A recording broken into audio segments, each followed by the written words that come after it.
maybe not. Hey, everybody, it's Target Prime Rib. Hello, all my riblets. I'm here with another riblet, a return guest, Rick Charger Mopar, and Milton is somewhere in there. So, how you doing, Rick? I'm doing pretty good. It's a great day. Yeah. So, before we do anything, I'm going to go over to another tab. So, you can make faces at me if you want to. Okay, good. All right. So we got a few people in the chats. I actually wanted to put this on. I'm trying to stream both on Instagram and YouTube. So people are going to see you for the first time on Instagram because I know you don't actually have a channel on it or anything on Instagram. But people will be like, "Oh, this 42-year carnivore," 42 years carnivore, but 57 years old. So still going. Still going strong, And last year you were like 59, right? Something like that. You mean from 1959? That's what I look like. So I have Sandy Blythe is here, my carnivore mom. Hey, Sandy. And some guy named Charger Mopar. I don't know what that is. I'm saying, get me in. And I apologize on that. I didn't realize I didn't send you the link. So I do apologize on that. I always try to send it too right before, but I've just been so tired today, which is a good thing. I'm tired from working. I'm sure you know how that feels. And then we got Lynn 22 Cute Cat is here, and Paul Salvatera is here. Linda Flanagan, Uncle Charlie. Hey, Uncle Charlie. Roxanne Friend is here. Jiffy is here. Bacon Runner Donna Ray is here, and that is everybody so far. So far, we got about 16 people watching. So let me just check Instagram real quick, and we got Robin Russer, which is actually Carnivore Helix because I can recognize the picture. One Crazy Mary, and Carnivore Helix again. So hello, Helix, how you doing? I guess that's her way of telling us her actual name is Robin. So that's pretty cool. So how things going in Charger Mopar land? Well, I had my live stream this morning. It was about 4 hours, more or less. And then I was outside trying to work a little bit in the yard. Then I had a friend come over with a problem. So we're trying to straighten that out. And then another friend of mine, she lost the key to her mini storage. So I had to go with her with my bolt cutters, cut the old lock off. We put another lock on there. Then I was outside trying to get all the wood together that I'm going to burn later. And I've been watching the weather. It was supposed to rain today. It has a 60% chance, but it's sunny and dry. So who knows? And then I was getting ready for this live stream and the rest of the day. Oh, I did eat lunch. I had pork for lunch. But yeah, I'll have heart attack chicken for dinner. I was going to have heart attack chicken for lunch, but I thought, I feel like finishing up the pork, so that's what I did. And then that way, when I finish cutting the pork, I'll have the skin, so when I make the heart attack chicken, I can make some pork rinds to go with it. Okay, so we just got a message from John Studd, and I don't really recognize the name John Studd, so maybe somebody you know? Okay. Yeah, I know who that is. Okay, good. And it doesn't mean that I will eventually know who John Studd is. I just don't know right now.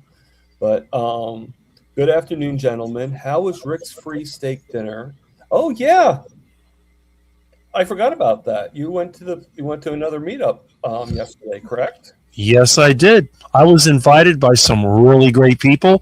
Actually, it was the best meetup I think of the whole year because we had Mitch there, and we had the Seeleys there, the father and son. Mm-hmm. There was a lot of people there, and Dr. Nelson was there, and there's a whole list. It went on, and I was invited there, and yes, my dinner was covered. The dinner was very good.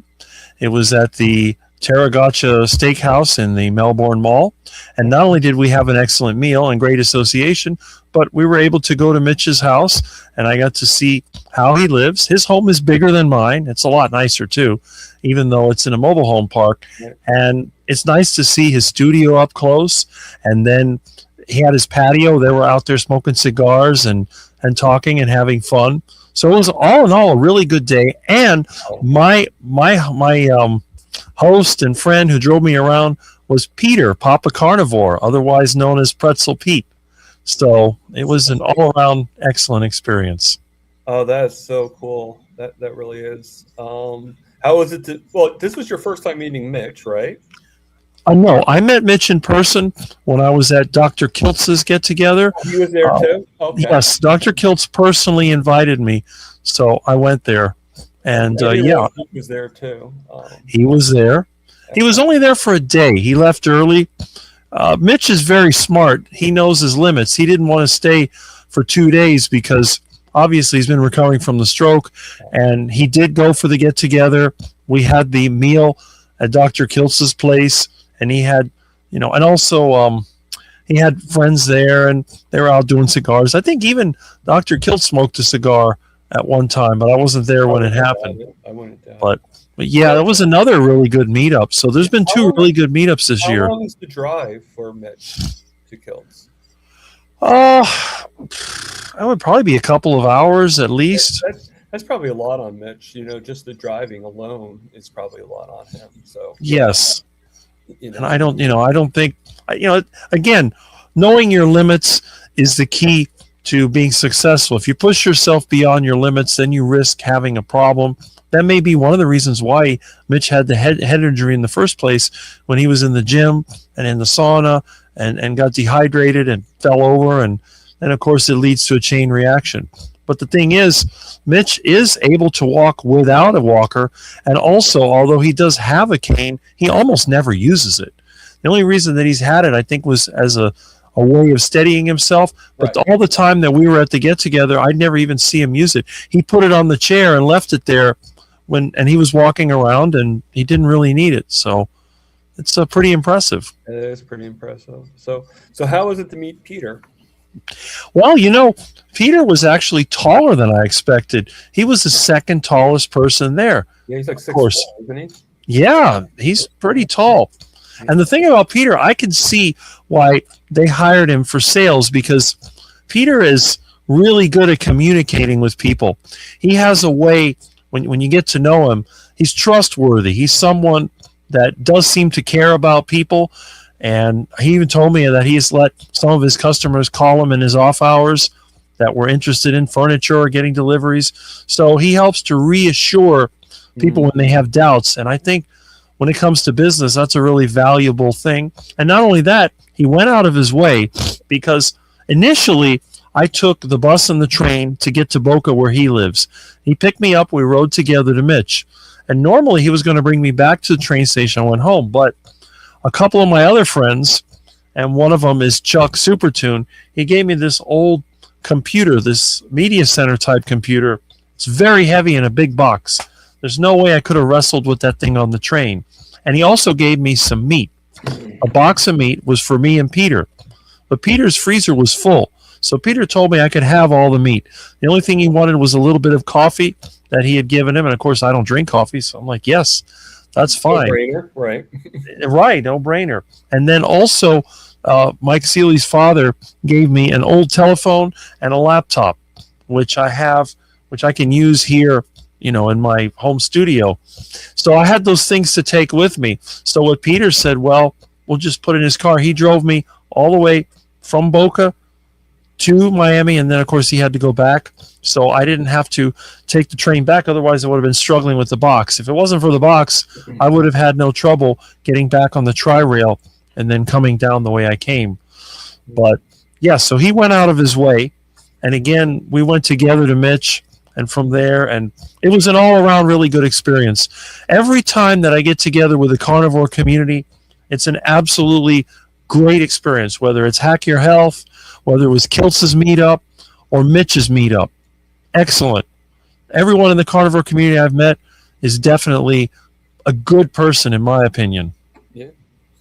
And eventually we'll meet. You and me will meet. I know you already met Lewis and Dr. and no, you didn't meet Dr. Berry. Of course, Dr. Kiltz. Carrie Mann, that's who I was thinking of. I met Carrie Mann, yes. Yeah. And the thing is, Carrie Mann, when I saw him in person, I could see that he was a sincere individual, and I think we got along pretty well. So that was another good experience. Yeah. So it's, I mean, I think people do like you a lot. Dare I say they love you. Um, and everything. I mean, I think a lot of people would rather see Milton, but since Milton can't come, yeah. Well, Milton is here. I mean, Although I meant like meet him in person, but because it's Milton, that is true. And there'll be another kitty because that other kitty has become my friend. So now we got two kitties around here. Who knows? Have you figured out a name you want to do? I have not figured out a name for her. I'm still trying to get this thing configured where they can get her fixed, but we'll see. I don't know. I called her Miss Kitty and Callie the Calico, and I like Miss Kitty. I mean, I'll be honest with you, because you think about it. Originally, when you met her, it was like enticing Milton, right? So, like in a way, Miss Kitty sounds like she's like head of a brothel or something like that, Well, that's what she was doing that, and until Milton got fixed, he was taking the bait. He was trying to get out, but now that Milton's fixed, it's not quite as big of a problem. Right. I just hope they don't rip each other apart, but she's more timid than he is. He's the go-getter, and she runs away. So, yeah, it's quite kind of the way it is with females of every species. It could be. They're the ones that, they're the ones who interact and stuff. Although I've known several females that are more assertive than most males. That's what I meant. Nikki, the lioness is more assertive, and because they're the ones who know. Exactly. So let me see. So we got Frank here. Hello, Frank, and my favorite lady, rocking coach Amy is here. We got Lizzie's World. Lizzie's here. And we got Sharon is also in the chats. We're now up to 28 people in the chats. That's good. Viewing. Now, I don't know, because I saw that you were able to get your channel onto here, which I'm glad. That's why I'm doing this in the first place. Oh, Mike, can't forget about Mike. Hey, Mike, how you doing?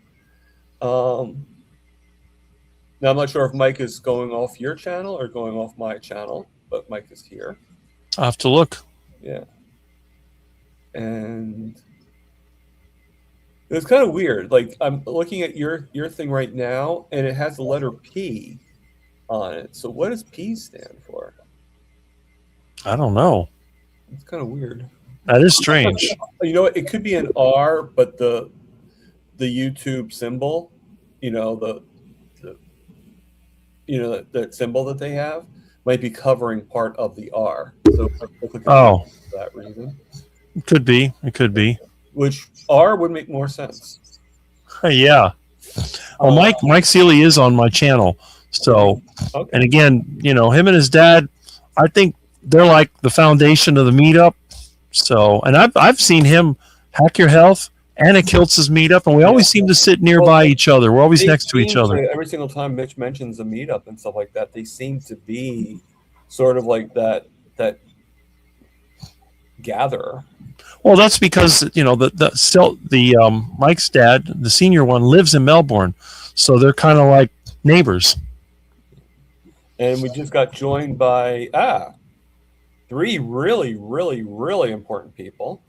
Now I'm sounding like that guy. Really, really, really important people. Brisket Boomers. Amy is here.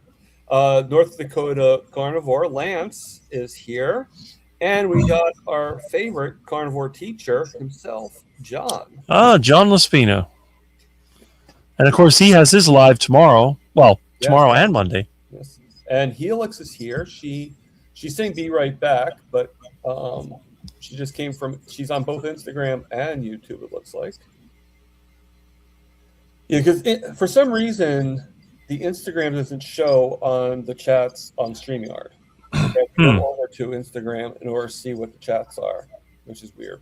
The only reason I have it on there is because there's people that aren't really in YouTube, and they're part like people from my high school and stuff like that, to see if it comes on. Like last week, my niece actually came on, and and said hello to everybody. But you actually met my niece. She was Yep, on the first live. Yeah, I remember that. yeah, yeah. She said now she's actually, I guess she's back in Georgia, Oh, but she was living in France for a while there. really? Yeah, her school brought her over to France. So Helix said that she was going to be right back, and then she's now back. So welcome back, Helix. So I keep up. I when I think of you now, I keep on thinking of the video you sent me to my email about Rick the vegan.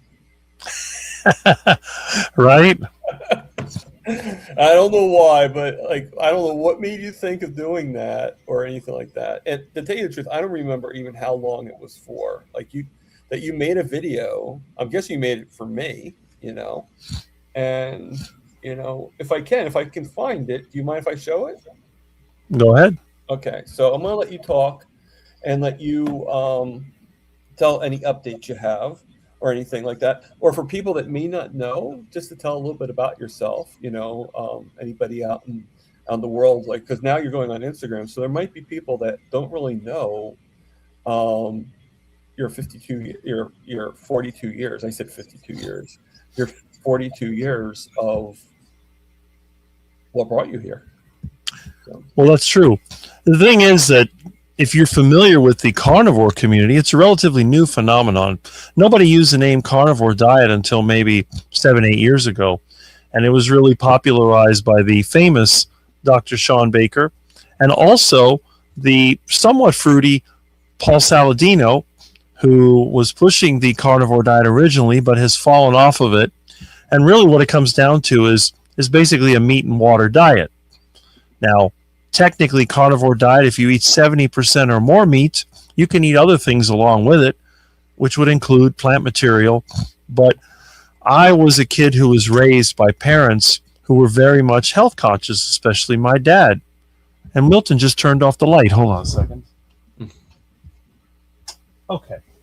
Milton must be playing with the controller in the other room. He loves to do that. That's good. It's okay. I have another controller here. Now, the thing is, because of the fact that I was raised on healthy foods, it was always encouraged for me to eat lots of fruits and vegetables, drink the fruit juice, vegetable juice, avoid the red meat, because too much red meat is bad for you. A little bit's okay, but too much is bad. And don't deep fry in lard or any animal fats. Avoid fried foods as much as possible, but if you do, use healthy vegetable oils, get rid of the butter, use margarine, eat the low-fat cheese, eat the low-fat dairy, don't drink the whole milk, because again, all that stuff's going to give you a heart attack. And as for me as a kid, I started thinking about it. I was a skinny kid, got picked on a lot, and very short, hated my life, didn't like going to school, so I thought, hey, if I could get heart disease, maybe I could get out of going to school. And then life would be a lot better. So it seemed like there was no downside. And then when I fell through the roof and broke my arm and I was kind of stuck in the house, it just hit me. Rick, you can rebel by eating all the stuff they tell you not to eat. And that would include as much fatty red meat as you can get your hands on. And if you're going to cook chicken or anything like that, don't eat that white meat. Eat the dark meat and deep fry it in something really unhealthy like lard. So that's how the whole thing started. And I was a 15-year-old, and it was 1983. And I've done my very best to try and get that heart attack, but it never came. But I still use the term heart attack diet. Oh, yes, the Rick the Vegan video. This was me using my dad's old juicer to make fun of the vegan diet.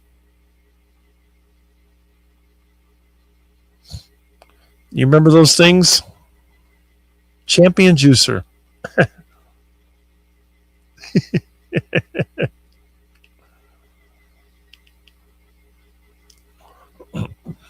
All right. Huh. Is that, yeah, there we go. So it looks like Rick the Carnivore is out hunting for disgusting ducker iguana. Oh, how terrible. I can't stand them. I can't believe they were in the same family. Anyway, this is the other one. This is Rick the Vegan, and we're going to prepare a delicious living food raw vegan dinner. So, while Mr. Corpse Man is away, I went out into the garden and I picked some delicious living foods. What is this? I don't know. Could be beans, could be poison ivy. I don't know. So, what we're going to do, we're going to start off with some delicious banana leaves, and then we have, forget wheatgrass, we have actual grass from the yard. And what we're going to do, we're going to make delicious raw living juices for our juice fast. So, let's give it a try. All we got to do is turn on the juicer, and the delicious, such good food. Oh, it tastes so good. Oh, it's going to be the best ever. And the best thing is, we won't have to worry about heart disease like that nasty saturated fat. Uh-oh, we have a problem. Let's see. Okay. I guess the juicer doesn't work. It looks like it's stuck. All right, get this thing out of here. All right. Okay. This is not working. Okay. In order to make this work, we have to rip off the banana leaves piece by piece, put them into the juicer. Okay. Put a little bit in there. Stick it in. Okay. Come on.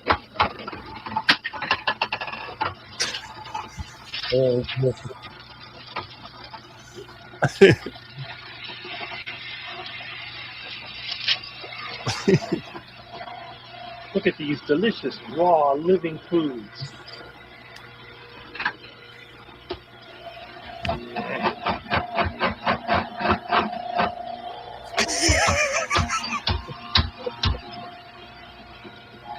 Piece of junk.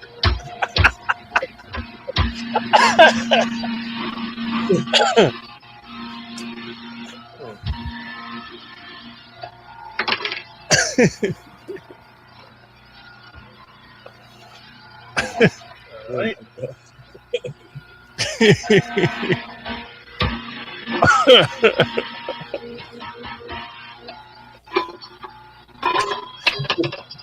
Smells good. Well, the juicer got clogged up, so we'll have to try something else. Yes, we'll try the Vitamix. All right, let's see.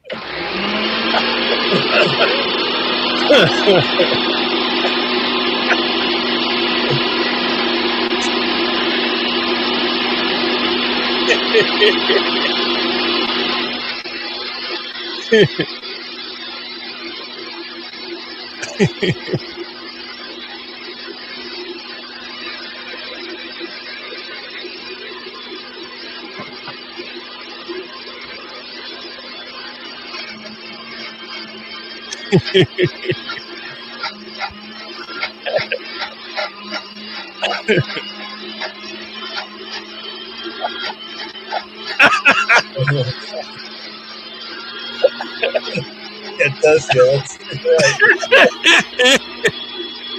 What a mess.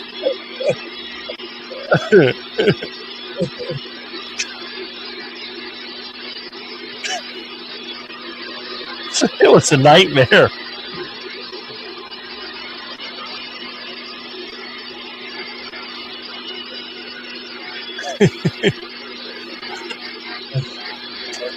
How you guys know what happened when I saw it?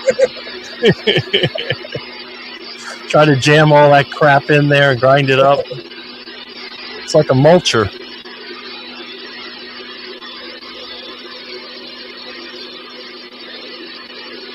And that was real time. That was not fake. Oh, I know.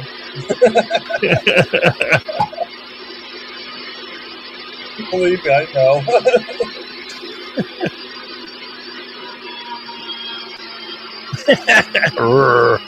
I can just imagine the mess.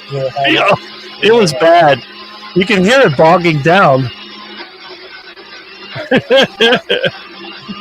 Can you imagine eating stuff like that all day?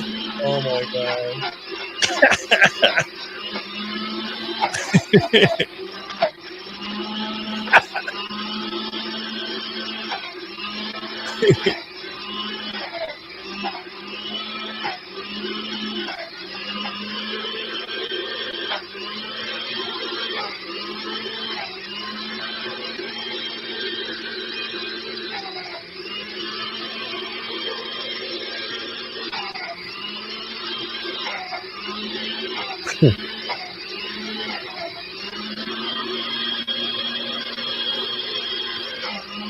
And you know, like, I'm not even seeing anything moving in that thing. The lettuce is just stuck in there. Well, it's all that fiber. Yeah, I know. I mean, it shows you. That's the comment I made at the end. What that fiber does to your digestive system. Yep, I know. What a nightmare. I'm just gonna, I'm just gonna fast forward a little bit. Yeah. Let's get to the end and see the end product. Possible. That way you can never get clogged up like the juicer did. The juicer, I don't know. Oh my god! I think the juicer's going to need a laxative. Come on. Oh well. Oh, You know, fiber is very good for your digestion. It's just what you need to unclog those pipes. Anyway, that's it from Rick the Vegan. Enjoy your plant-based journey. oh my god! Oh my god! Let me just take that out. That is funny. That when I saw that was really funny. The funny thing, I'm glad I saved it. I made it and it's still funny. Yeah. Well, you never. I mean, you made it, but did you actually see it? Yeah, I watched it. The thing is, when I made it, I went to record it. I only edited out a little piece where the thing got stuck, but other than that, it's unedited. So I watched the whole thing, and I laughed so much. I thought, you know what? I'm going to put this on YouTube, and it's just way too funny. All right, so I'm going to read some comments that were made by it. The first one is, and then I'm going to read a question. Okay, so I'll do the comments first, then the question, because it's more comments, obviously. So Helix says, that sounds like a louder wood chipper. Yep. And then John, carnivore teacher, says, then you had the joy of cleaning all that mess up. That's right. And it wasn't easy. And then we have Joe Sleep and Slim Down Journey. Looks like you just killed Kermit. Yes, he killed me, and then I came back to life. and then oh, yep. And then Jonathan made a quote, but no, that wasn't a quote. Oh, he just says classic. Jonathan. Yep. Muscle. And just let you guys know, Jonathan is going to be on next week. Excellent. On here, so I just want to make sure you guys know that. And then I'm going to hide the current comment and let me start the question. Now that I know how to star things and keep them onto the side, Helix is asking, did you say you were going to be at Meatstock USA? I have completely forgotten. Then get to your duck drawing. No, I can't afford that expensive stuff. I'm not going. All right, so we're going to hide that. And which drawing was she referring to? If you're talking about the one I always show, I have it at my other desk. And yeah, that must be it. Yeah, it's literally in another room right now. So maybe I'll go in the other room later, but not now. Or did you want to see it again? You've already seen it like 1,000 times, so. Thank you though for that. Okay, so yeah, when you sent that to me, what was the reason why you made that and sent it to me? Like, what was it? What was going on that Um, made you think, hey, I'm going to send Tom a video of me being Rick the Vegan? I'm not sure. I know that there had been a lot of vegan videos at that time, people condemning the carnivore diet, how dangerous it was, and how it caused you all these problems and constipation. I've had so many people say the carnivore diet causes constipation and you got to eat fiber to go to the bathroom. And I say, well, if I pour fiber down my kitchen sink, it's going to clog the drain. How is fiber going to help me go to the bathroom? And then why do I want to go to the bathroom 3 times a day? All I'm going to do is get a sore rear end if all I'm doing is passing out material. I might as well be a cow. If you've ever seen how a cow lives, what do they do all day? They graze, and as they walk around, they eject waste. And cow poop is not solid. Cow poop is liquid. It's mushy. Carnivore poop is more solid. And everyone says you need to have a more solid poop. So I thought years ago, I know what cows eat. I know what goats eat. I know what all animals that eat grass, they put out poop like almost a semi-liquid. So is that the way that I want to go? Well, if I do that, it's diarrhea. So it didn't make sense to me. So when they came back with this vegan nonsense, I figured I just thought about my dad constantly grinding, blending, and all that nasty stuff. I said, okay, I'm going to take out Dad's old Vitamix and old juicer, and I'm going to make my own version of this vegan crap. And that's what it was. Uncle Charlie is asking, and I think I know what he was talking about. I caught a little bit of it, but not a lot, Uncle Charlie, about did anybody catch, but I think he meant Butter Bob on a show last night that got Todd Carnivore. I did. Yeah, I saw it. I saw that they were on together. Was Todd interviewing Bob, or was it like a collaboration type thing?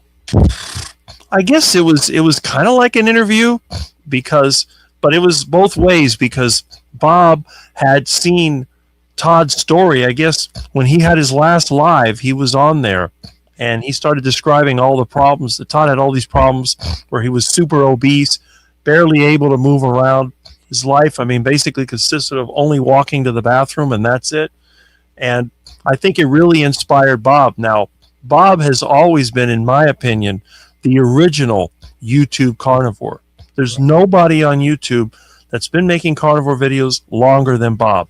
And Bob was also the first one I ever saw on YouTube to make his version of Rick's Heart Attack Chicken.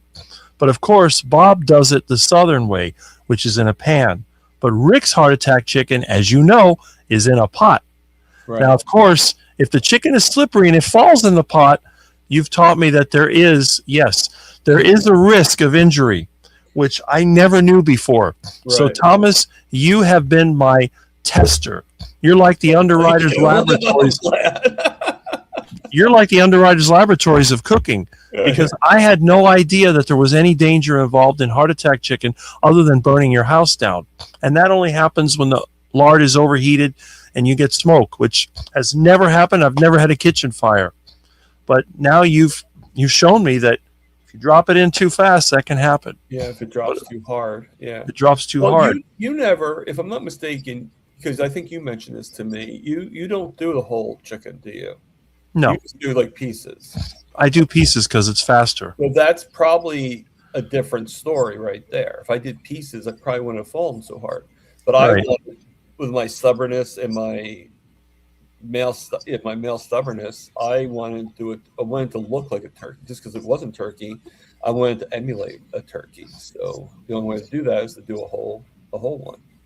Well, when I fry chicken, I also fry turkey. I cut it up too. I cut out the turkey breast. And that's what I should have done, Yeah. And next time, most likely that's what I'm going to be doing. I'll just cut it up, or not even, or I'll just buy it the way I do. I'll just do like chicken quarters because I'm not really much on the breast meat, to tell you the truth. I used to love breast meat, but it's too dry. Right. What do you do with it? It's like, well, it's obviously better if you do it in that style. There is something you can do with the breast meat, and that's one of the reasons I need to bring out the blender. The last time I used that blender was in that video you showed, but I did clean it up. I think what I'm going to do, I'm going to make my coronary cluckers, which are basically Rick's version of the chicken nugget, and that uses white meat blended. I heard about that, and that I will agree with. You know, and I think I heard about it because you mentioned it on something with me, or no? I might have, yeah. Well, you saw the video I did before with the coated chicken, so I used the pork panko crumbs. Right. I was using regular pork rinds, but it's just a pain in the butt to crunch them. Right. So I got pork panko crumbs. All you got to do is throw the pork rinds in the blender, pulse it, and you got your pork, crumbs. Pretty much, yeah. But I just got it, you know. And then I'm going to try a few things. I'm going to do a video on me eating mackerel because I haven't had mackerel yet. So I'm going to try. Nice. Open the can and everything like that, and do like a taste thing that Aaron does with the mackerel, but only be maybe a 30-second video because how long does it take you to eat mackerel? You know. Mm-hmm. And then I'm going to try to make. I saw a video on making.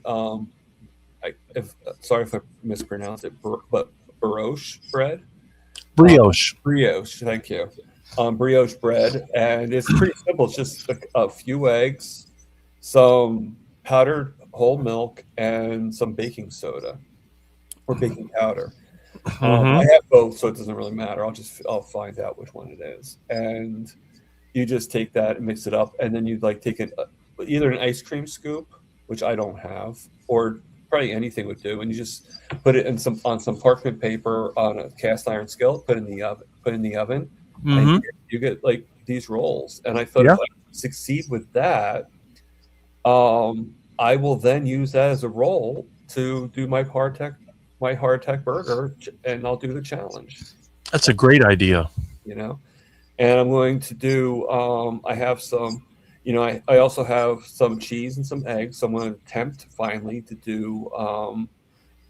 It's not going to be a chaffle, but it will be a chan cake because I don't have a waffle iron. I only have a griddle cake type thing. So I'll do that, see how that is, and go from there. And like I said, I'll do the hardtack chicken. So probably sometime this week, I will be eating on video. I'll be eating the hardtack burger. Very nice. Yeah. Very nice. So I probably won't win. Aaron probably is going to be way faster. And you're probably going to be way faster than I am. And it's been a while. I've been eating such small proteins and everything. This will probably go against my protein intake that I'm supposed to be doing. But I think it's worth one day of going against the grain and just testing out the waters. So, that's true. And like I said, I was eating heart attack burgers 3 times a week for a long time. When meat was cheap, it was a fast and convenient way to get a big lunch. And that's about the limit of how much I can eat before I start to get tired. If I eat more than that, then I become very sluggish, and I'll waste 2 or 3 hours out of the day just taking a nap. And I probably will do the same thing, but it's worth it. I'll do it on a day I'm not working, so I don't have to worry about being late. Right. I'm actually working two nights this week, because in order to give me hours, he kind of has to do before it was just 6 to 2, but now it's okay, well if you need extra hours, then I have to kind of mix in some nights too. I'm like, okay, well, as long as it's on Wednesdays and Saturdays, that's the main thing, Mm-hmm. And on a day that I pretty much say, hey, can you, if I have a doctor's appointment or something like that. So right. Which I know you haven't seen a doctor in a long time, which I wish that I was at that stage. But it was almost 30 years. Wow. And I don't think there's any reason why you would need to see a doctor. Well, I mean, have you ever come close though to where you're like, should I or shouldn't I? I haven't really been sick since that time when I was going plant-based back in 93 and I got a horrible flu. That was about the last time, but by the time I was well enough to go to the doctor, I got better. But I had a week or two of total misery, and I was basically bedridden for several days. It was horrible. And No, I haven't really had that problem. I mean, other than when I was younger, I stepped on a nail and got a tetanus shot, but it's been a long time since I've had to go to a doctor.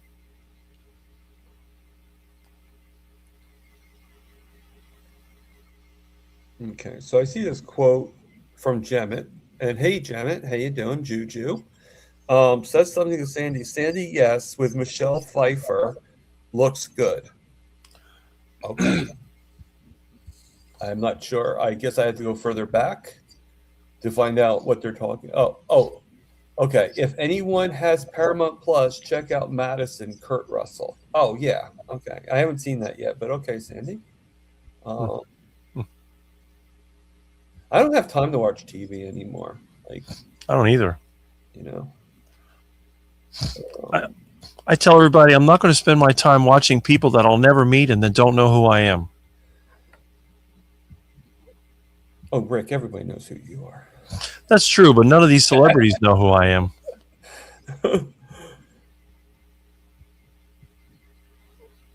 Okay. Let me see. So Uncle Charlie says, my doctor says I have high cholesterol, 184. She says red meat is no good. It's heart disease. I go, could you print me up the paperwork so I can read it at home? She gave me about 40 pieces of paper. I'm sure there's lots of literature of made up information, you know. Mm-hmm.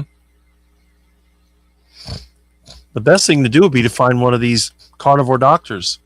Maybe check out Dr. Kiltz's channel or see who you can contact. Some of them have to have the information. And speaking of which, in a few weeks, Dr. Kiltz is going to be on here. Now, we're not going to be doing the elongated that I normally do with all my guests because Dr. Kiltz has a busy schedule. Not that we all have a busy schedule, but I mean, I still think that Dr. Kiltz is cloned. He's got to be. Because how is he he's almost at every meetup. He's everywhere. Mm-hmm. And somebody said, I think he's a hologram. Yeah, but then I don't know about that because he's able to, he can, put his hand on your shoulders. He can do this, so I don't know. I think the clone sounds better. I mean, I've met him in person a few times, and he felt real to me. Yeah, I mean, when I met him, he felt real to me, Mm-hmm. And but he's going to be on my channel, so please, people, I'm telling you this now. Whatever questions you have for him,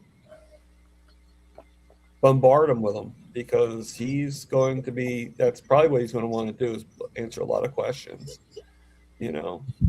But he's going to be on for just the hour, so Mm-hmm. You have a month to think of good questions for Dr. Kiltz. That's right. So, just trying to think. So, who is the biggest person? Well, you already said you were happy to meet Mitch. You're happy to meet Peter. Was there anybody that's not really big to us that's in the world that you met that was like, oh, this was a really cool person to meet? Like that you maybe even somebody you didn't know before and that you learned about. Well, let's see. At Kiltz's meetup, I got to meet Joe and Rachel, the two crazy ketos. Oh. I had seen their channel, but I had never met them in person. And Rachel, she's amazing. She just has such an energy and was so happy to see me. That was a surprise. This lady's talking to me. Oh, you're Rick. You're the one that eats iguanas and ducks and all that. Thinking, who in the world is that? But then I realized, okay, I know who they are. And between the two of them, they have a lot of knowledge. They're here in Florida. So I want to meet them in person at their farm. And I will once I get my truck running. Right. But that was a surprise. And it's quite amazing. I also got to meet Mike's wife yesterday. And I didn't realize there's a picture of her and me. There's a huge height difference. But I never realized, I'd never seen her before. And other than that, obviously, Mitch, this is the second time I met him in person.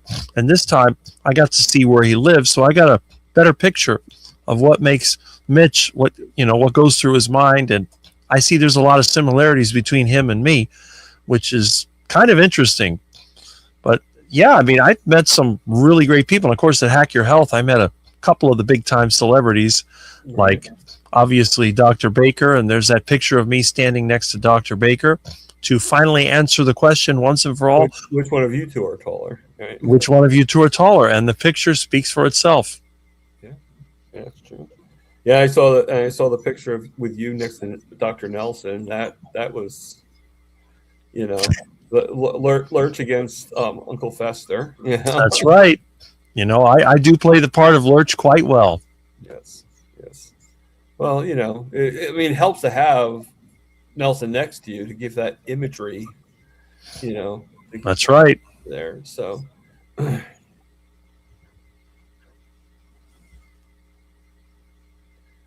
I'm just reading the chats as well. Lizzie actually wants to meet Max Sherman. I met him at Hack Your Health, believe it or not. How was he?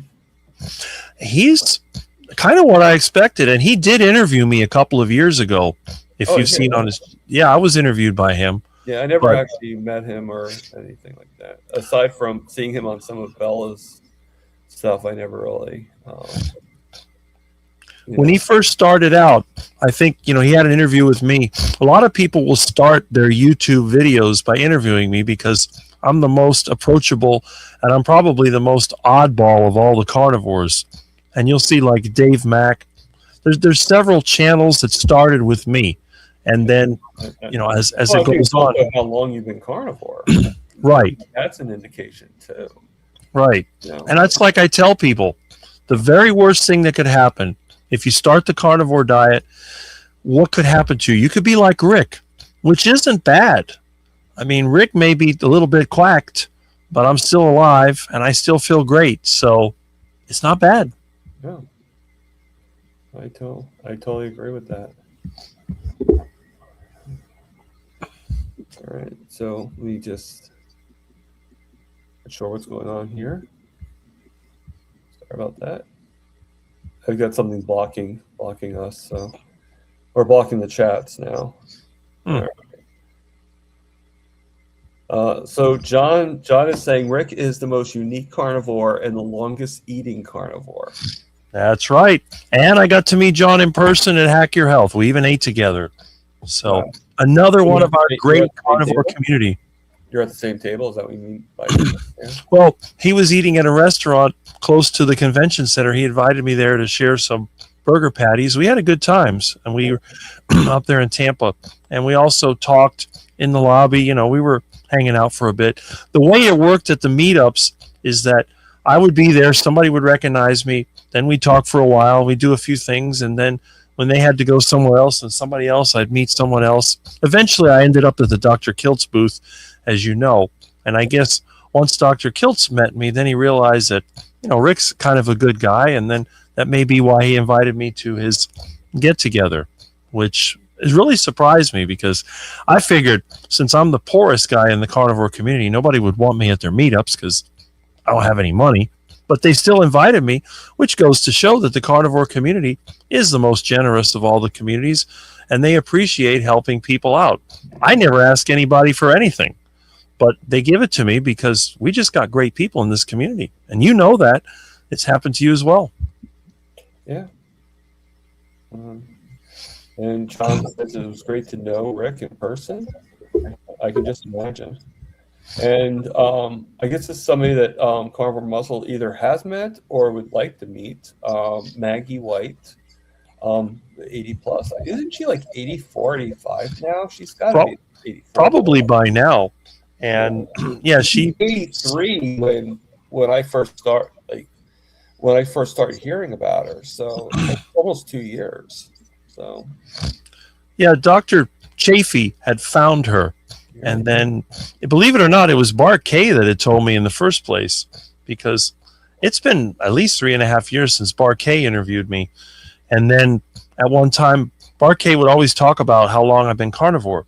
But then the Maggie Rancher came around, and then she became the official longest carnivore. And I think that's why the more popular channels, they went towards her direction, because I'm a little bit of an oddball. And I think a lot of people didn't want me as sort of the poster child for the carnivore community, because, as Peter says, I scare people away.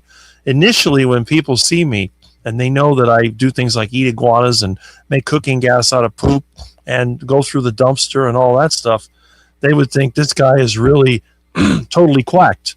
And it kind of reflects badly on the carnivore diet. But if you can find somebody like her that has a ranch, raises cattle, and has been eating the carnivore diet for a long time and is in good shape for their 80s, that works out really well. Who in the world is calling me? I was going to say, it's like an alien from above, is it? I will call them back. I was going to say, it's not like somebody from Scream or something like that. Like, no, I around here that wouldn't work, because they'd be the ones that would be afraid. I'd open the door, come on in.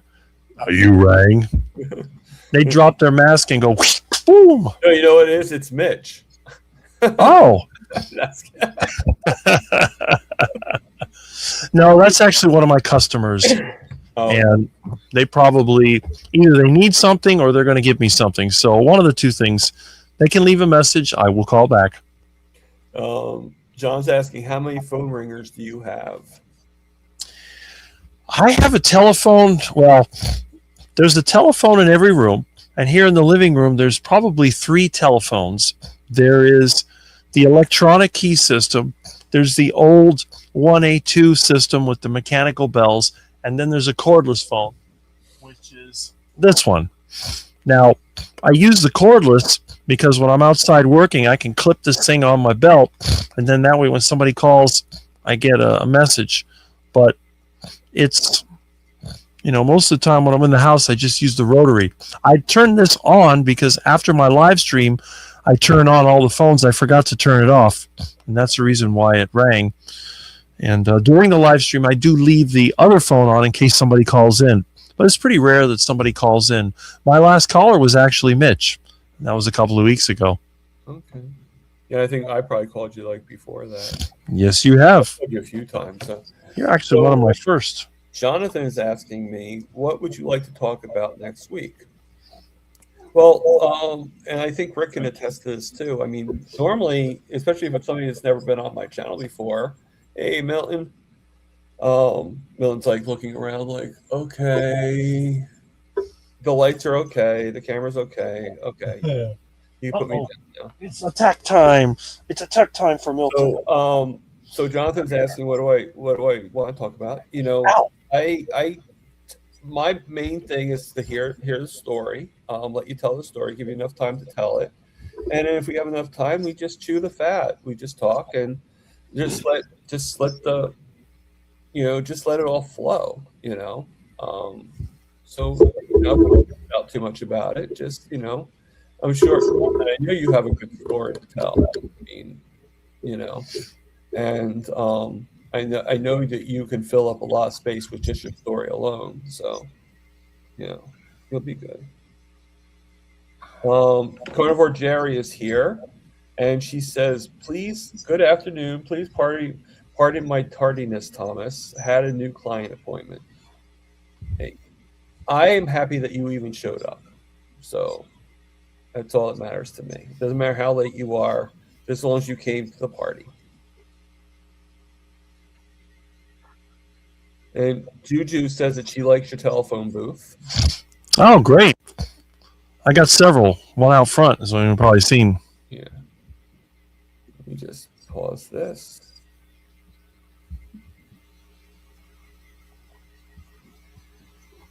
Right here.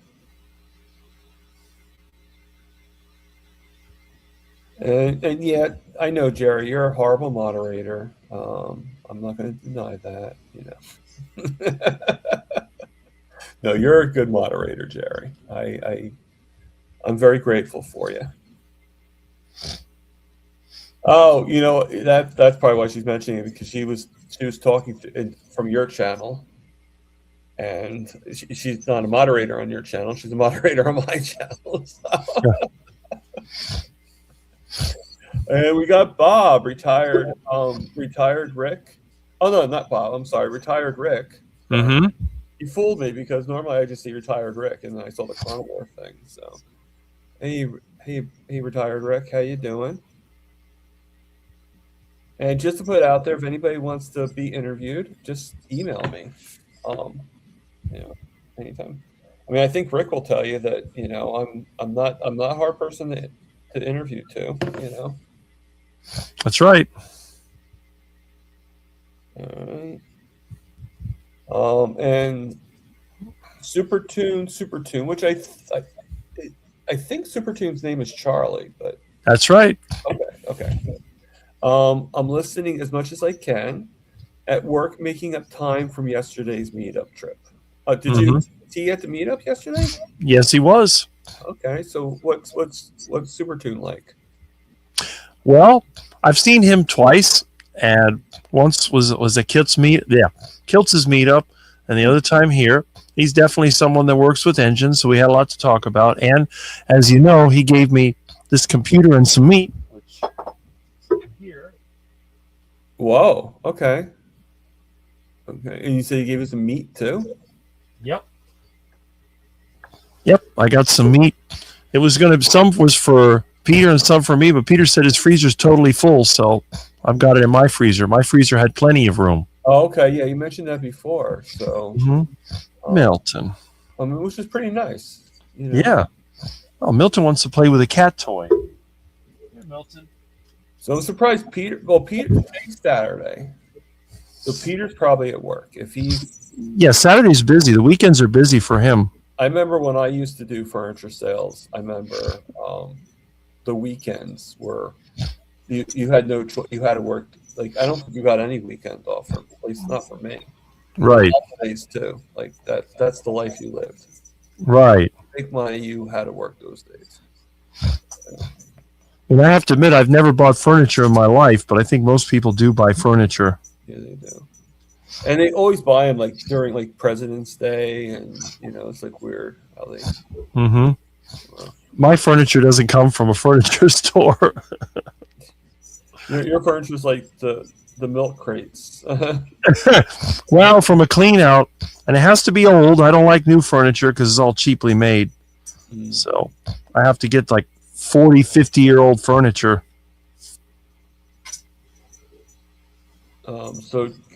Jerry is saying, thank you, Juju. The worst storm is going to hit later today into Sunday. Pray for us. Okay. We'll definitely pray for you, Jerry. I forget where Jerry lives exactly, but I know she's like an hour difference from me. I'm mistaken. Milton. Like it's like an hour. Like right now, it's almost 5 o'clock here, so I think she's like almost 4 o'clock. Wisconsin. Thank you, Jerry. See, I wanted to see if you were listening, so that's good. I see. They're talking 20 plus inches of snow. Wow. Okay. It's in the 80s here.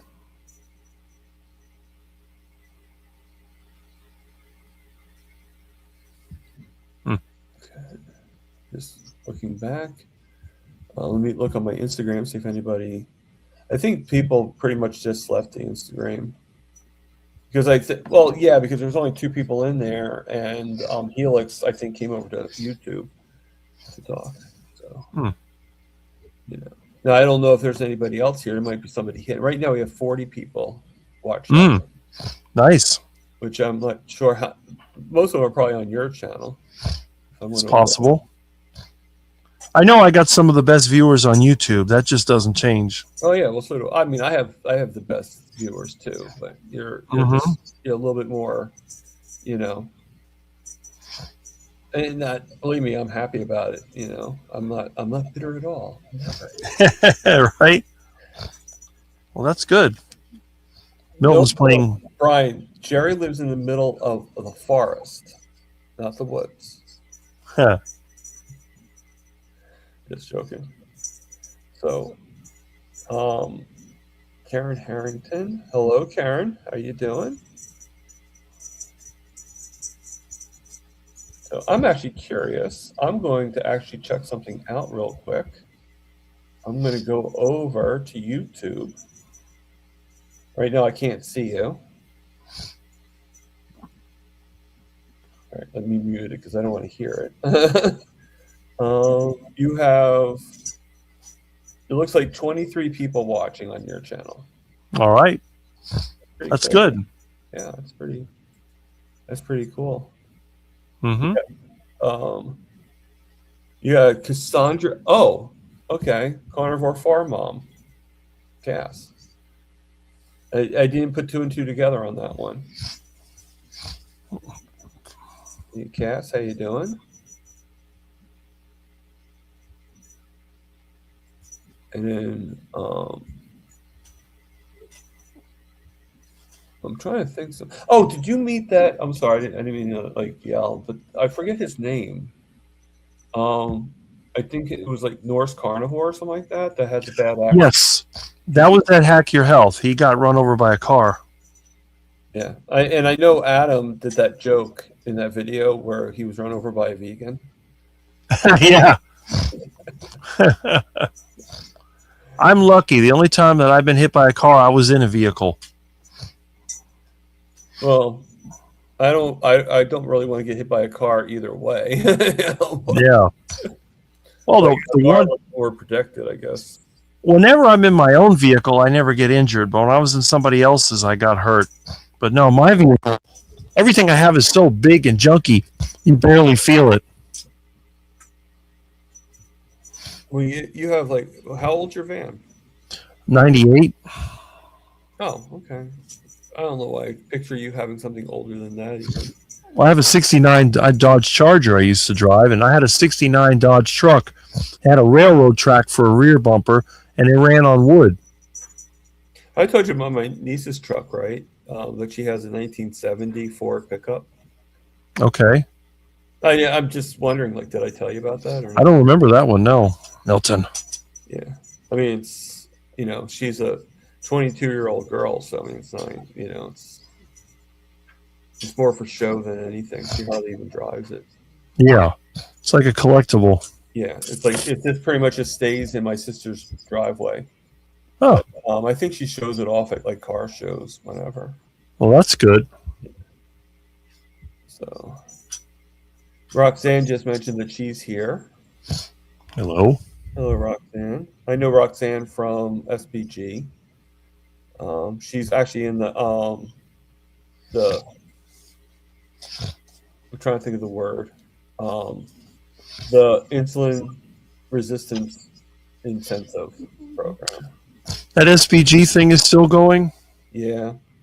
Okay, I never know. It's one of those things I don't even know if it exists anymore. Oh, SBG's, yeah, Bella's not going to stop. Okay. So it's like one of those things you just don't see. I don't see anything on YouTube or anything anymore. No, I mean, well, she mentions it on our lives and stuff like that, but does she still do lives on Friday nights? I think so, right? I haven't seen any. Yeah, I'm sure she still does. Everybody always changes their path, so it's hard to keep track. I try to stay in one time and stay always the same. Yeah. Sandy remembers Kelly's truck. That's cool. Sandy's like one of my strongest supporters. That's good. Yeah. I mean, every one of you guys is a pretty strong supporter, but Sandy, I can always expect Sandy to be like even in the chats like before everybody else. Mm-hmm. Yeah.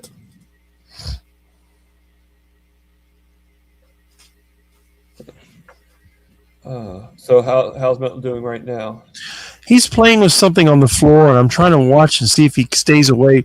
I got the cords wrapped up with some of this nylon wrap, so hopefully he won't be chewing the mic cord anymore. Oh, okay. So Helen just joined, All for Jesus Carnivore. Hello, Helen. Sorry I haven't talked to you in a while. Sandy says that she's retired.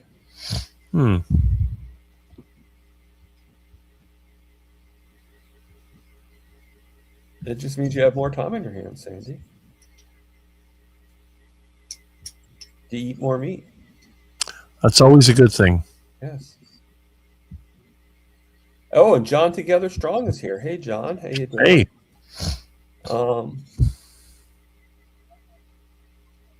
And he actually mentions about Sandy. He mentions Sandy is so involved with the community.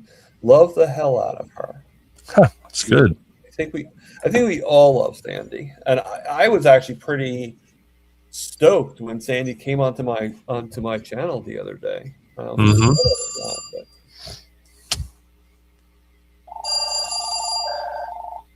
You rang. Ah, From 17865549247. oh well. As if you understand what that says. I'm blah blah blah blah blah. Sounds like something from Snoopy and the Peanuts cartoons. I know. Well, I used to love. I don't know. I always found it so funny when these kids were talking to their teachers, and they'd be like, Mrs. Jones, did you want me to finish the report on the solar system? So you want me to do all 9 planets? Pluto's not a planet, really?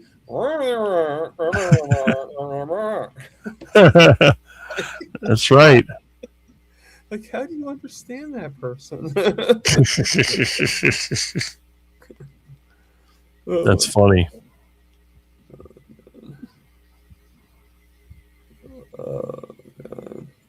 So I'm trying to think of different things for us to talk about. I mean, does anybody have questions for Rick? Any updated questions? I know Rick is pretty open-minded and pretty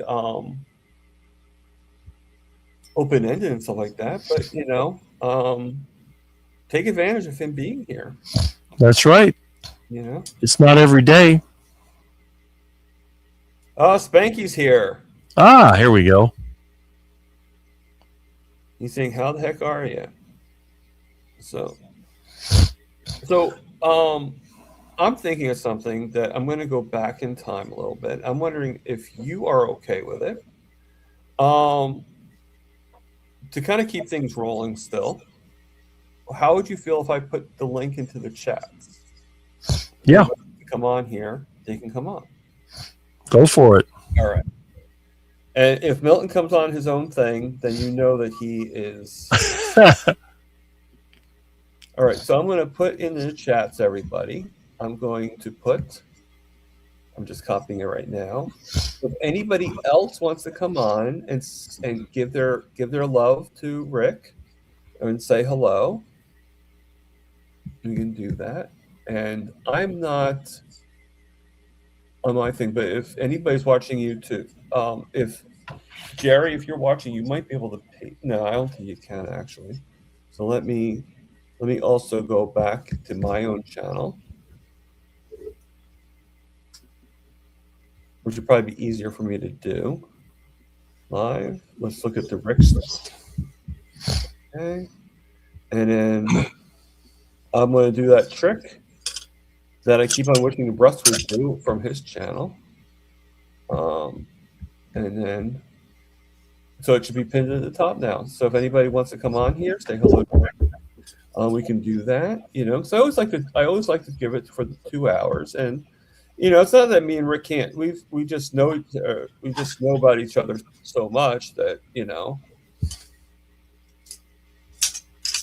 right. So, Jemets, Rick, when Miss Kitty cometh inside, and how did Milton do when you were away? Meow. Milton does fine when I'm away because I always make sure he has adequate food and water. And Miss Kitty, when she came inside, she was a little bit apprehensive. She took one look at Milton and got scared and then started running all around the house. Milton didn't know what was going on, so eventually I had to let her back out because everything was being knocked over. Oh, okay. So, yeah, I could picture that.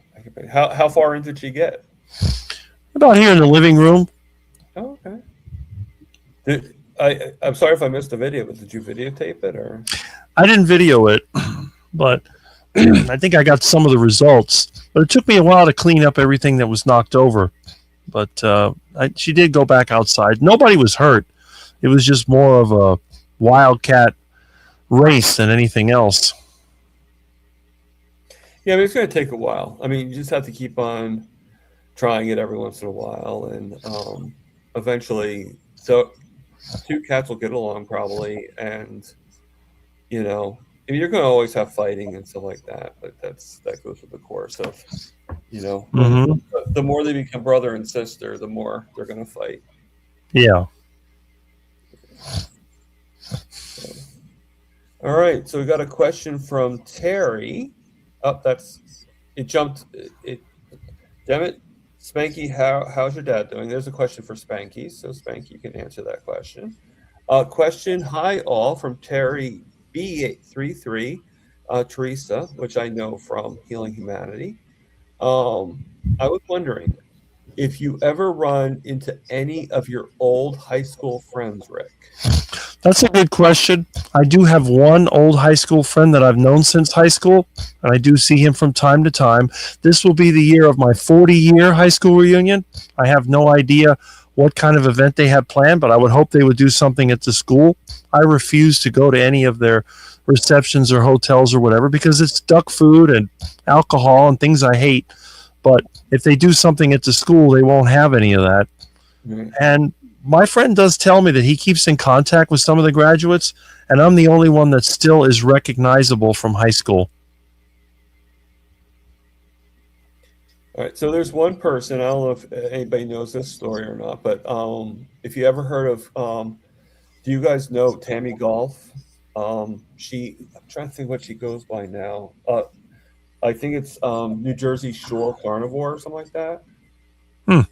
Yeah. Well, I went to the New Jersey meetup with her, and that's where I also saw Lewis, because he's from New York, so he just comes it was like about an hour drive to come to where we were at, and found out that she is actually the sister of somebody I went to school with. Oh. So I thought that was pretty small world, I'd say, you know. Mm-hmm. So Uncle Charlie is asking, what do you think about grounding mats that you put under your mattress? I don't use them, but I do walk around barefoot a lot. I have concrete floors in most of the house, and I'm always outside. So I guess when it comes to grounding, I must be grounded. Now, one thing that I have experimented with is static electricity. When you generate a lot of static electricity, that means you're not grounded. And the only time that ever happened to me is when I would go to business trips in Las Vegas. Because back then, everything had carpets and it's dry. But here in Florida with the high humidity, I don't think it really makes a difference. But if you live in a dry climate and you get a lot of static electricity, it's probably a good idea. I've heard people say that they sleep better with it. But for me, I never tried it. No idea. Okay, so Jiffy says, ring ring means, please help me, Rick. Nobody wants to work on Saturday. That is truly what my mechanic told me today, but he's a jewel. He works on Saturday. Mm-hmm. I wouldn't doubt it. And Jiffy, you know, that sounds like a car name, you know. Right?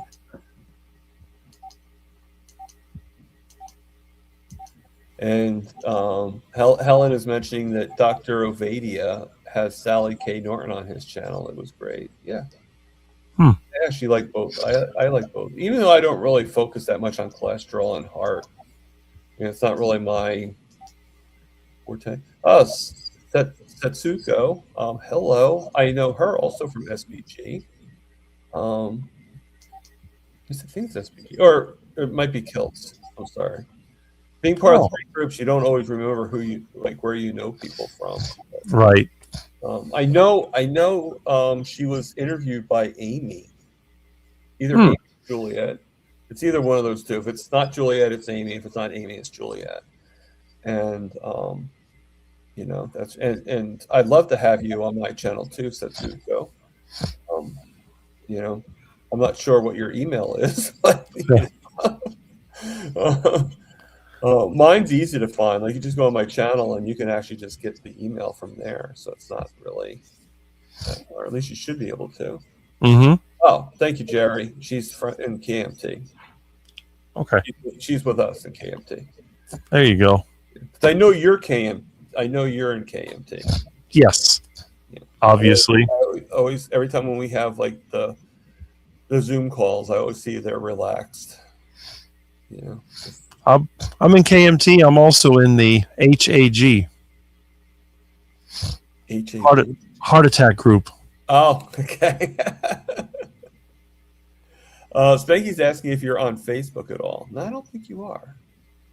I had a Facebook account at one time, and I don't even remember what it was, but I did have one at one time. Oh, that makes me want to go on Facebook and just look for you.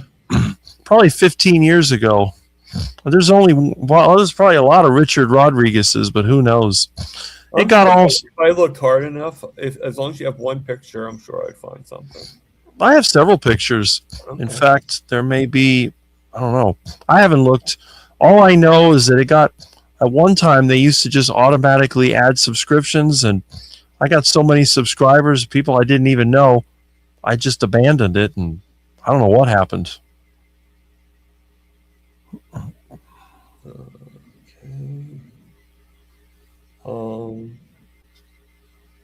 Okay. Carnivore Jerry just said HAG.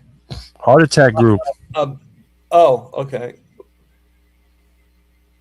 But that's so funny how it came up HAG. Well, that's what they call themselves at the Heart Attack Grill, the HAG. HAG. Heart Attack Grill. So again, I posted on here, so if you want to join me and Rick, and more than just me and Rick chewing the fat, you know, if anybody else wants to come on here and just say hello, it could be people that haven't been on here before that want to come on for the first time, or somebody that's been on here before and that pretty much knows both of us. Both people are welcome.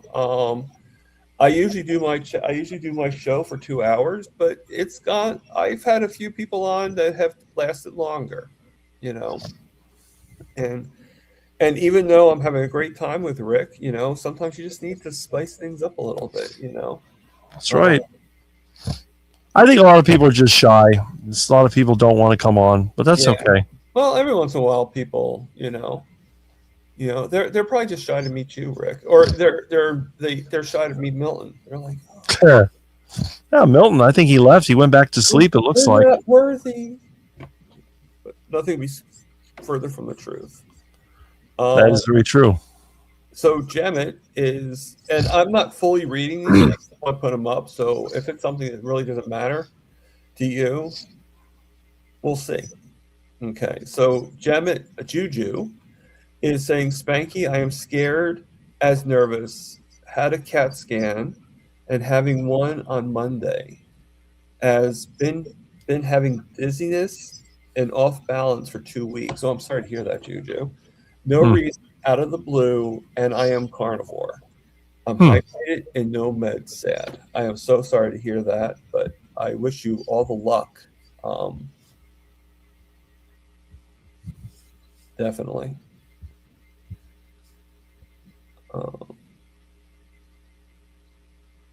Yeah, so I just had my blood work done. Were you there when we were talking to Dr. Nelson about my? I believe so. Yeah. So I'm getting different things. I mean, I'm getting one thing that's always the same. I'm just kind of getting. Oh, Paul's here. Hey, Paul. Hey, guys. Hey, how you doing? Oh, my favorite people. Yeah. Awesome. Doing well. Yes. So doing really well. That's that's good. It's always good to do very well. I've actually cracked the 90 mark going down on my blood glucose. My 7-day average is below 90 now. I don't even know. Great. I don't even know what my sugars are right now. I did eat. Oh, I'm at 104. I've been very intensive about it, and about 3-4 weeks ago, I started following the Dr. Bernstein's book, and unfortunately, he passed away, but his work is still there, and things haven't changed that much in the world of diabetes. And I mean, the guy was in his 90s, so God bless him. Mhm. finally, cancer. He had cancer. He died of cancer. Died a quick death. It just. So Rick. Yeah. Jerry's asking you, when was the last time you cracked open any of the encyclopedias behind you? And what year edition is it? What is the last president of the United States in your set? Well, simple. I have several sets of encyclopedias. This is the Funk and Wagnalls Encyclopedia, which is an oddball. Yeah. Holy. Okay. I remember that. Yeah. And this is actually the yearbook, I believe, from 1970, where it says... Okay. Earth Help. Yep, I see it. This is a yearbook. The older, I think this set is from 1965. It's older than me. And the last time I opened this up was about, I would say, 6 years ago. I was looking up something for a friend of mine. His daughter was real excited about the encyclopedias. So I opened it up. I looked up something, and I forget what it was. But you could see that the technology back then was a lot different. Oh, yeah. Look at that. But yeah, this is about computers, an article about computers. And then, because what they would do, they'd sell you the encyclopedias, and every year they'd sell you a yearbook to try and update it. And of course, they stopped making encyclopedias sometime in the 1990s. But I don't have the heart to throw them out. I think they're kind of neat. And let's see. I mean, they still work. I mean, you're still getting information. Yeah. I mean, information, it has probably been upgraded and changed in some forms, but still. Right. Some things are the same. But the thing is that this works even when the power's out. Right. It's a good read. Oh, yeah. No, I agree. I agree, Cass. He should keep them, definitely. Yep. Well, this is all going to go with me when I move.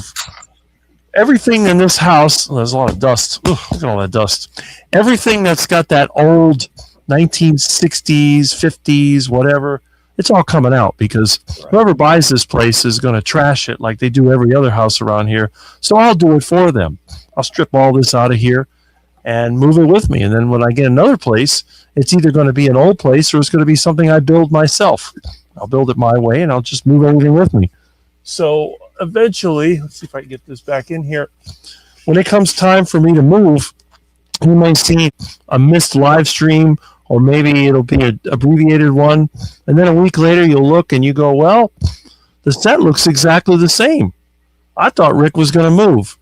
But then I'll surprise you. I'll pick up the camera and I'll walk outside and I'll show the new scenery, which instead of looking at the neighbors is going to be open fields, cattle, probably ducks, iguanas, who knows what else. But it'll be a completely different scenery on the outside. But the background will stay the same until I change my design, and then I'll just take that with me if I happen to move as well. Okay, so how many people in the chats, when Rick just removed his book, was like hoping that there'd be a secret passage that opened up?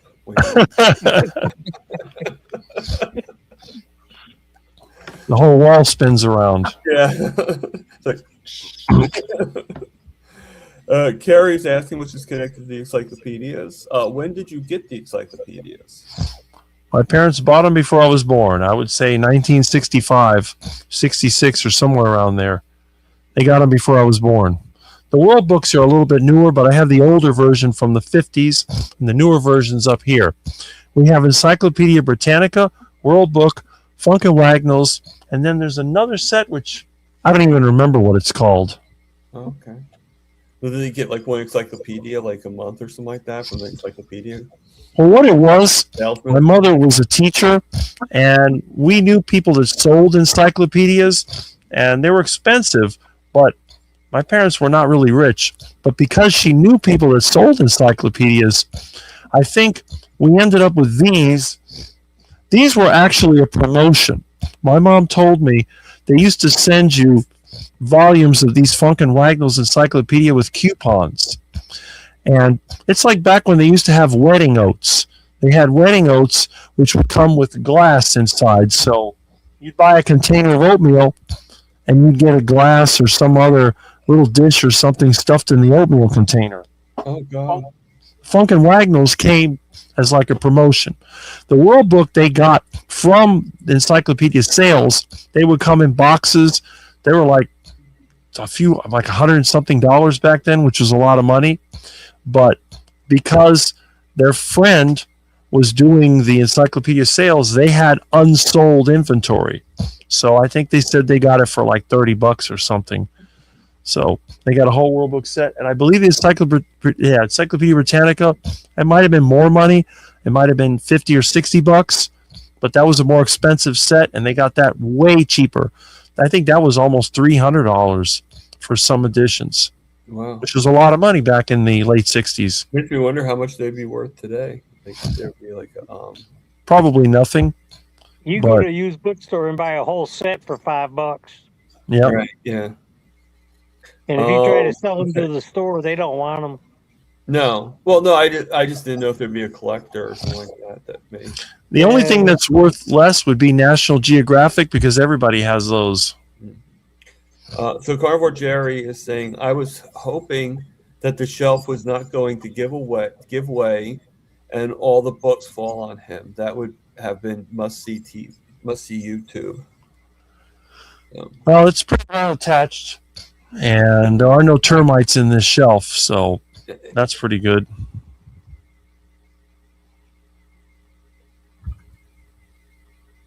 Okay, so I'm just trying to look for. I see Spanky's talking a lot to Karen about his move, and with the appliances and stuff like that. So, and I don't care if people talk in the chats amongst themselves. That doesn't bother me any. I kind of find it weird when people get annoyed with that.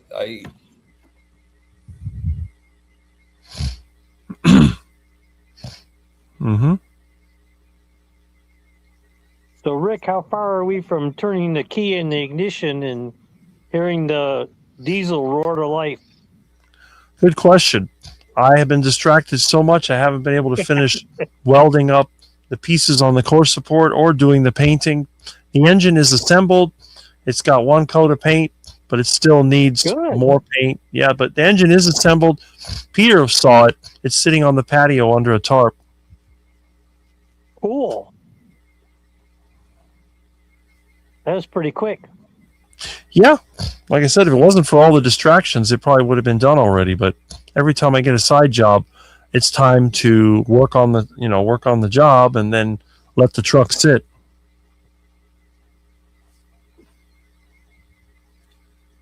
I was living down in Hickory, North Carolina. We had this guy, and he was bragging how he had converted his diesel to, French fry grease, basically.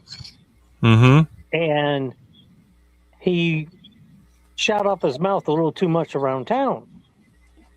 So he got a not-so-friendly visit from the EPA. And they said, based on the zoning of where he lived and what he was doing with it, he could not have more than one 55-gallon drum. Actually, I think it was a 30-gallon drum was the max he could have on his property at any one time. So he kind of got shut down, Right. Well, that's it. That's why my tank is indoors.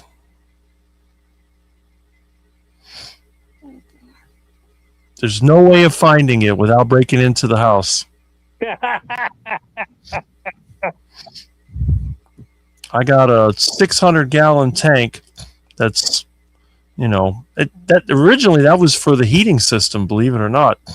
There's two 330-gallon tanks for the old heating system, which hasn't worked in decades. Well, that is now the storage for the oil. Cool. And I've got a good supply since the truck's been broken for so long. but it won't be long before the truck is fixed and I'll be burning it again. Do you know where there's diesel fuel right outside your home? You mean at the gas station? No, at the transformers up above. Oh, yeah. That is true. Yeah. Yeah. And I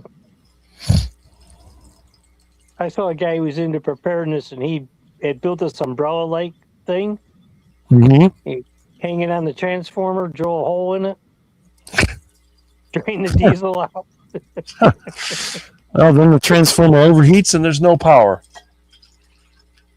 Well, he was just preparing for a survival situation, Actually, we have royal palm trees here, and royal palms the seeds can be ground and make palm oil, which works well as a diesel.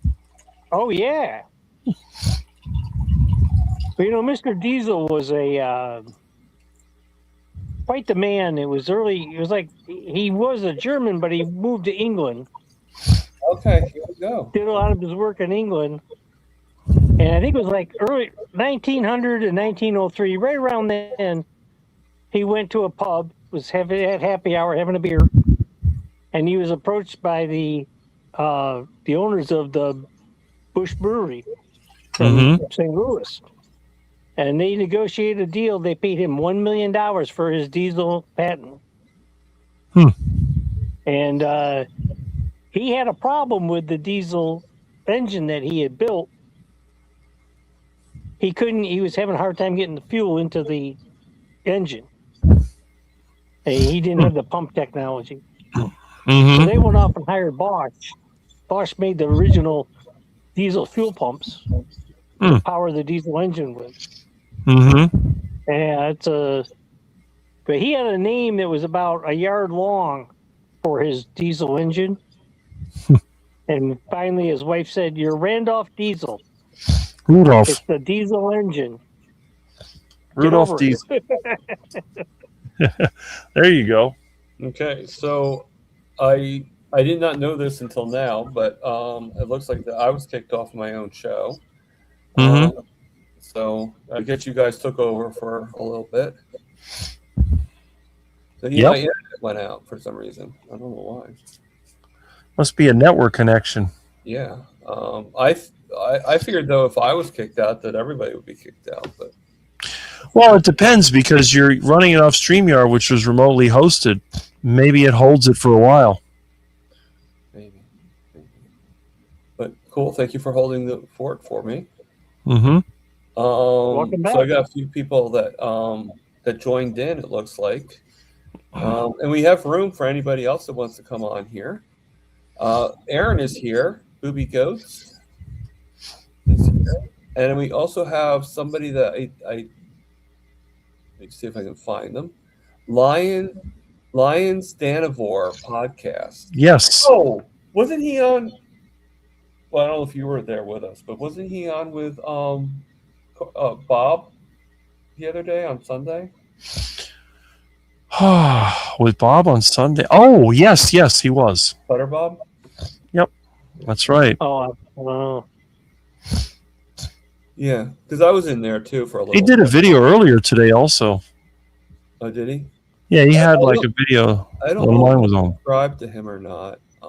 But he seems like a nice guy that I met. So thank you for coming here. Dan. I'm not sure if you're on my channel or if you're on Rick's channel, but either way, I'm happy that you're here. That's a good question. Let me look. Yeah, he's on my channel. Awesome. I mean, like I said, Rick, you bring people in, Yeah. Well, I'm glad because there's a lot to learn. Go where I go and you'll learn all kinds of interesting things. Yeah, well, that's why I kind of like the idea of people streaming to their channels because, it produces my channel. Like there's people that are on your channel that now will see me, and probably see me, and now I'm seeing you. Whoever the guest is. Well, I'm always looking for the new YouTubers, and I try to participate when I can. My rule about YouTube is I go where I am welcome. I avoid the celebrity channels unless it's somebody I know. That's just the way that I am. So you're not going to see me lining up for Dr. Barry's videos. I have no interest in his videos. When people have a lot of subscribers, once they pass 50,000, if I don't know them personally, I just don't even pay attention. Let me go over to, I'm sure he's in YouTube right now. I'm not sure. Well, I know Jerry could put Dan's channel in, but it's easy to find. I'm subscribed to his channel. He just started recently. I don't know if he's got, well, he had less than 100 the last time I looked, but I mean, I might be subscribed too. I just haven't had a chance to really watch anything. Yep. Actually, I'm not even finding it now. Oh, because he's on your thing. Okay. So Let me see. if he actually goes on to mine, then I can actually I can get the link. That's not a problem. Okay. If you can Let's do that, that'd be see. great. Here it is. Or Jerry, if you can get the link, it'd actually be better if Jerry got it because Jerry is a moderator. Right. Unless I made you a moderator, it really it would just be like regular, wouldn't really come out. You know. It's weird how they make that. I never thought about making you a moderator. Not that I don't think you'd be a good moderator. It's just, you know. Why it doesn't show up? That's weird.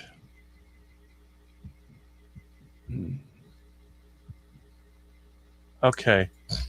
Let's see. We're missing. Oh, wait a minute. My chat disconnected. Oh, here we go.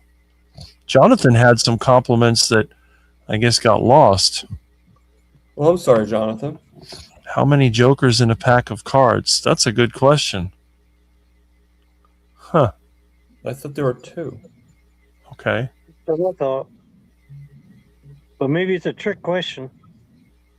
Could be. Maybe jokers as like the people playing. They're jokers. You know. Right? Let me see. Whatever happened to the go to channel option? That seems to be gone. All right, so Brian just says just look for his name. Lions Danivore podcast. Mm-hmm.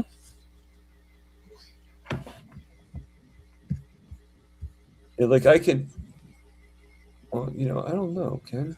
No, that from StreamYard, it only tells me to be able to like delete comments and stuff like that. It doesn't do like, hey, stream to their channel or something, you know. Mm-hmm. Yeah. Well, YouTube used to have go to channel option, but mine's not showing up. That's weird. They must have changed things. Lewis is here. So let me see if that is. Lewis just put it up on the thing. Come on. So let me do. And there we go. Look for Lewis's comment in here.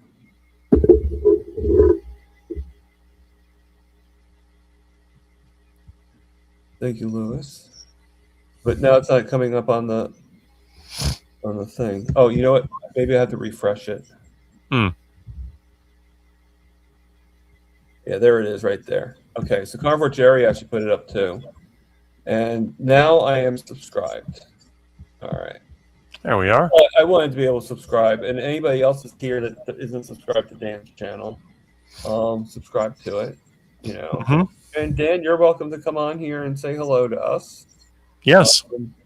I mean, I have to warn you, I think Rick bites, but don't worry about it, you know. I learned from Milton. You learn from Milton. Bites and scratches. And Lewis Rick, is here. I gotta tell you,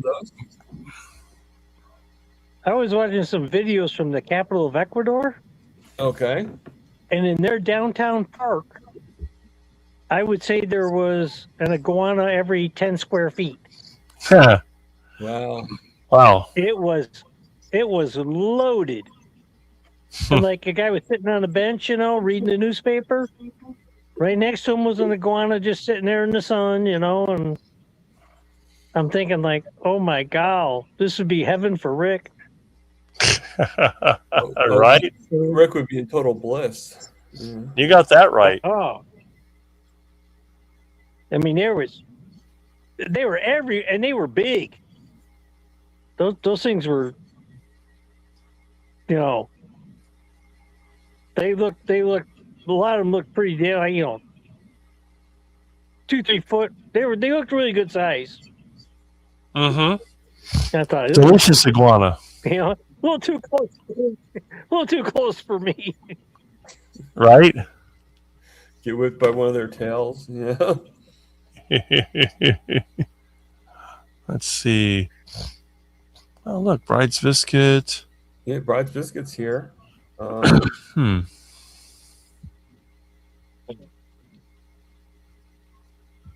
And Jerry says 29-second replay on the YouTube field clock. There you go. We should give a shout out to Bacon Runner. I've been watching her videos, her channel. Donna Ray, yeah. Donna Ray. She's got some nice short 3-4 minute videos. She makes a very simple sauce, or cooks very simple things, 2-3 ingredients. I like that, quick and easy. Yeah. Yeah, it's. I think people's attention spans aren't really as long as they used to be. So, Could be. I think the short videos are pretty entertaining. I get a lot of comments on my shorts with the music and stuff like that. It's just because people don't really want to watch something for more than a minute. Huh. Not that I don't get good things with the longer videos either, but it's just I think the short ones for the people that really like to have the short videos. I was actually thinking about doing my eating the heart attack burger. It up. I thought to myself, well, no one's going to really see how, if I speed it up, then they're not going to see how long it actually took me to eat it, So. Wouldn't they notice if you sped it up? Yeah, they would, but then you won't really know what the original time was. You'll notice it's sped up, I'm sure. No one moves that fast.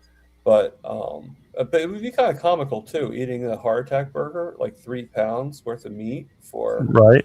In in about 40 seconds, 45 seconds. I think that people would probably notice that, Oh, I'm sure they would. Erin's saying that she came over here to the dark side to hit the like button. There you go. Which one's the dark side there, Erin? My channel or Rick's channel?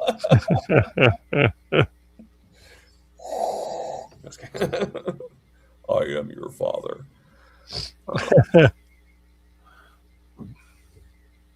That's something that will happen to you eventually. Milton will go up to you and breathe on you, Rick, I am your father.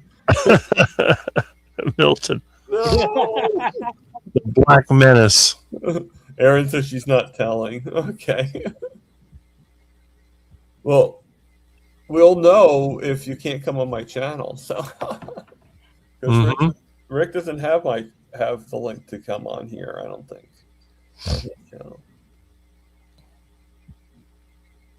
You could probably put it on there though, right? Can you do it? Can you do an invite like you do with Russ? Because I think I got onto Russ's thing through your. Or is there something special you have to do in order to do that? No, I can do that. That's not a problem.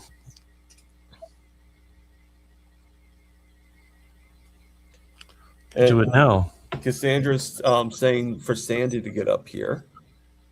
At least that's what I think she's talking about. Or Cass, you can come up here too. Yeah. Or like I said before, somebody new. I mean, I'm sure Paul and Rick would love to meet some of you that has never really been on here before. I'd like to meet everybody. I have people say hi to me, and I go, I really don't know that person at all. Who is that? Yeah, it's good to connect faces to people. You never know what you might learn from whoever. I'm sorry, Jerry. If you could, can you post it into the chats or no? There's a question that Jerry asked that I forgot to mark, so I'm going to look for it while you guys talk about the weather. Does anyone know what Dunbar's number is? Dunbar. Yeah, Dunbar's number. It's an old concept that I remember. Oh, okay. I think you're Oh, asking for Dunbar's mean in phone math. number. I'm like, You're It's talking mathematical, right? well, it has to do with relationships. How many friendships a person can maintain. It's called Dunbar's number. Yeah, what is it? I've heard of that. About 150. Oh, okay. Oh, is it like Yeah. sort of like how many friends that both people can have That's right. That's without right. losing touch and stuff like that? That's right. So when you have channels that have millions of subscribers, there's no way that you're going to be able to have any kind of meaningful relationship. Aaron's here. Aha. So really quickly, question. This is the question I think that Jerry's talking about. What year is your refrigerator, Rick? And give us your opinion of the new appliances these days. I would love your brutal truth rant on them. Thanks. I have two refrigerators. One is from 1977. It's a Sears Kenmore. And the other one is from 2002. It's a Whirlpool. The Sears Kenmore refrigerator has the best shelves. They're metal. The plastic is in good shape. I mean, it's got rust, but it keeps on running. It's a great refrigerator. The newer one, half the shelves are broken. The plastic's falling apart. I've had to rig the thing. I had to rig the ice maker. It's working because it doesn't use an electronic board, but it does have an electronic timer. But definitely the older appliances are more durable and they last a lot longer. Hey, Milton. What? So looks like Pretzel Pete just got off of work. So Nice. I find that very twisted. Pete, Yeah. you know. You can join if you want, Pete. Come here. Okay. Milton. And we also got Wendy here, the feral grandma. Is Mhm. here. But most important, who is here is Aaron, Booby Goats. What's up, Milton? And I see Rocky's right Hi, behind Aaron. it. Yeah, she's slamming the door, so I had it on mute. Isn't that They're all what playing you do? Fred You like North to slam outside. doors? Yeah, she likes to slam doors. And I got tigers. So I got a weird friend request on Facebook from Duncan Smart. I think he was on with Yeah. I remember him. Yeah. He just, I'm like, oh, cool. Okay. I mean, obviously I accepted it, Mm-hmm. Yeah. So how you doing, Aaron? Pretty good. I've been running around all day. So I'm about You to look like, exhausted. yeah, a little tired, right? Like my new hat though. It's like, Did you design that? no, I picked it up at the antique store. Oh, I love it. I love Cool. it. I like your flat cap too, but I like that one as well. My husband stole it, so I had to go get a new hat.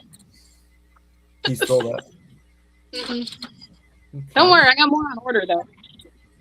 What are you doing? I've got one of those Dutch doors over here, and the baby is crawling out of the top part and coming back in. Mm. Oh my god.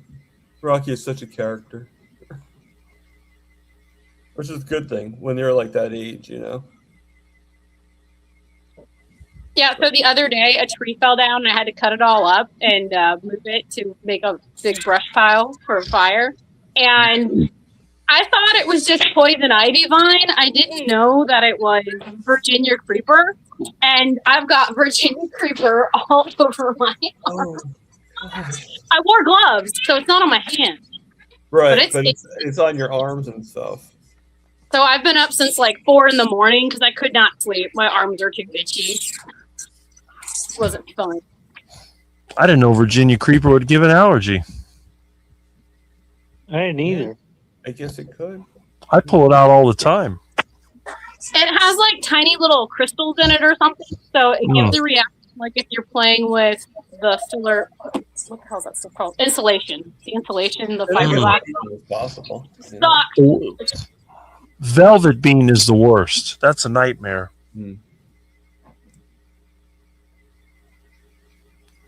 We just have a lot of ivy and Virginia creeper here.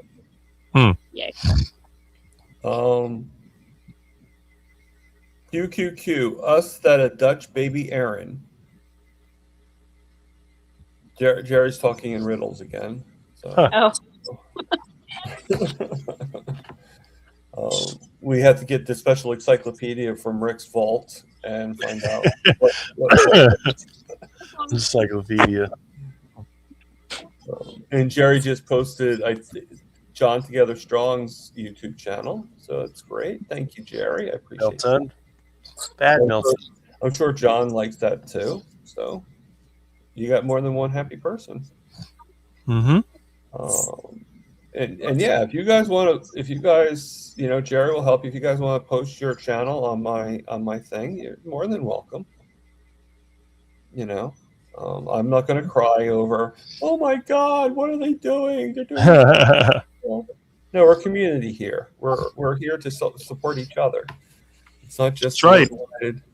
It's not one-sided attitude, No, there is no competition here. We're all on the same team. Pretty much. Okay, so Jerry says, no, I'm not talking in riddles. She said Dutch door, and then she said baby. So I was doing a Thomas joke. That a Dutch baby? Oh, okay. You surpassed me, Milton. No, don't claw the furniture. It was so good it went over everybody's head. And then Jerry says, that's why Thomas pays me the big bucks to be the moderator. It's hard work, just saying. Milton. Oh, wait, am I supposed to pay you, Jerry? I didn't know that. Black Menace.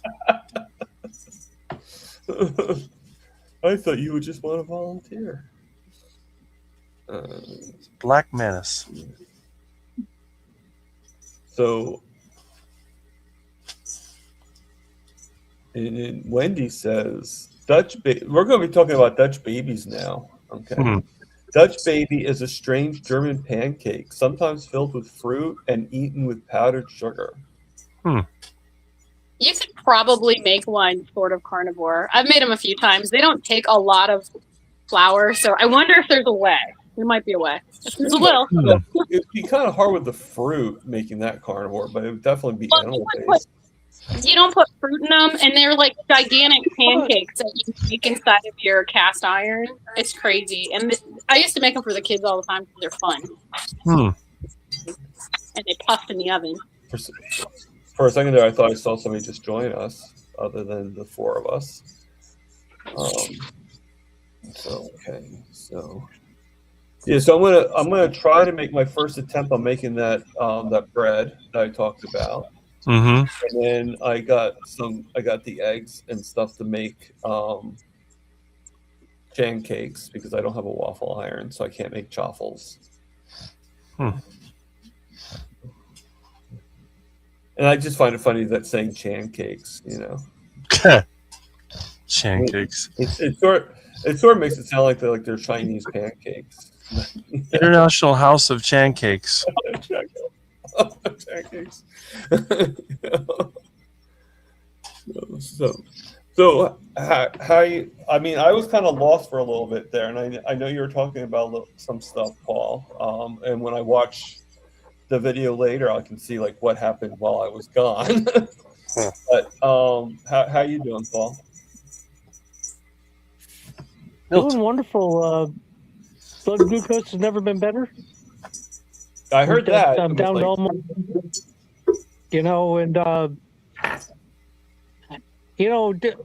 Bernstein was a radical.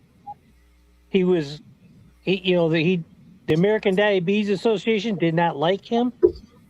No. He did not like them either. And he criticized them heavily. And in my opinion, he was saying all the right things. And one little kernel of truth that he came out with and repeated more than once in his life was, if it's good for a type 1 diabetic, it's probably good for all diabetics. And he was a type 1 diabetic since the 89, I think. And I've been following him very closely, adopted a lot of his principles. I've totally changed my insulins, okay? And I'm basically following his recommendation for insulin, and it's working good, working well. And, the 2 insulins I'm using right now, I can go to Walmart and buy without a prescription. I don't need, and they're cheap. Mm. Like I say, I've always said, thank God for Walmart. There's certain things, Walmart does that is of a lot of benefit to diabetics and people in general.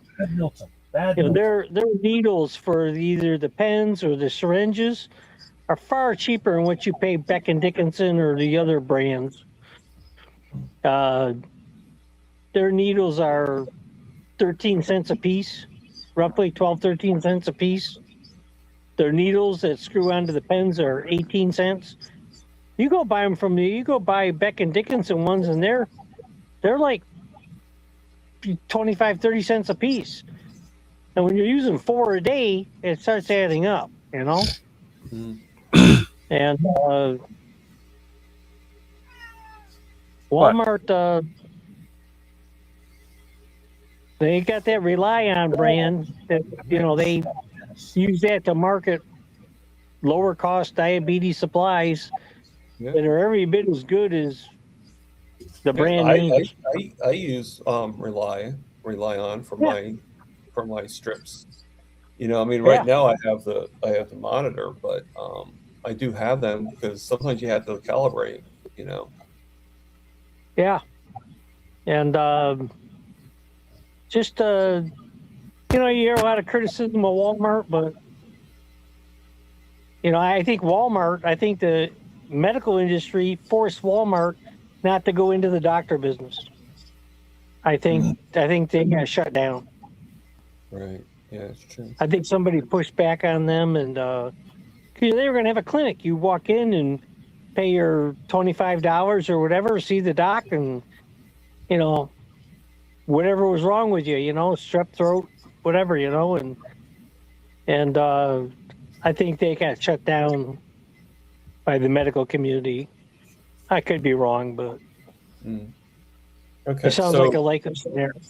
Yeah. So Jerry's asking, she first says, "Me too, Jason." So I guess her and Jason were talking a little bit, but she's asking Rick, will $50,000 be enough to cover the cost of you to make a carnivore pacemaker pizza? I have your address and can send you a check next week. That's a nice check, Jerry. Oh, $50. Okay. $50. Ow. $1,000. Milton, no. Ow, Milton. Ow, ow, Milton. No. Bad Milton. Look at those teeth. Look at those vicious teeth. Ow, Milton. That would be a really good pacemaker pizza. Bad Milton. Milton. My goodness. Milton, what are you doing? Ugh. Milton wants to play. He's you want to be on the show, just be on the show. he's good about not putting out the claws most of the time. Here it comes. Milton, no. Ow, Milton. Look at that. Stop it. Stop. Ow. Ow, that hurts. Milton. Oh my goodness. What a menace. In the last week, Steak and Butterdale put out a good pizza recipe. What do you think? I was very impressed. That's cool. Milton, you're a menace. Look here. Okay. Milton. Time for the glass cleaner. Wendy's mentioning about the Rely. I take Rely On brand testing supplies along when we travel. You never know when you'll come across someone needing to check the blood sugar. That's true. And Jason is asking, Thomas, can you see this? Testing. Yes, I can see it. Can anybody else see it? I see it. So what are we testing, Jason? I get your testing if I can see it, but what are you saying? Did you say something that I didn't catch?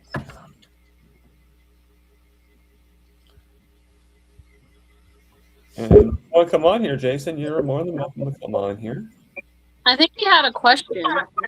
That's what I'm looking for. Bad kitty. Well, Jason also said something about YouTube acting weird. I know you're hungry. And I've never heard of YouTube being weird. Come on, Milton. Okay, yeah, I guess I'll look for it while you guys talk amongst each other. I have a heart attack burger recipe. I made one, and it's on my channel if you want to watch that. I don't know. Rookie might have one, but he's off with Milton. I think that was the question. Oh, okay. But I'm still going to look for the question just to be on the safe side, unless he just reprinted it. My question.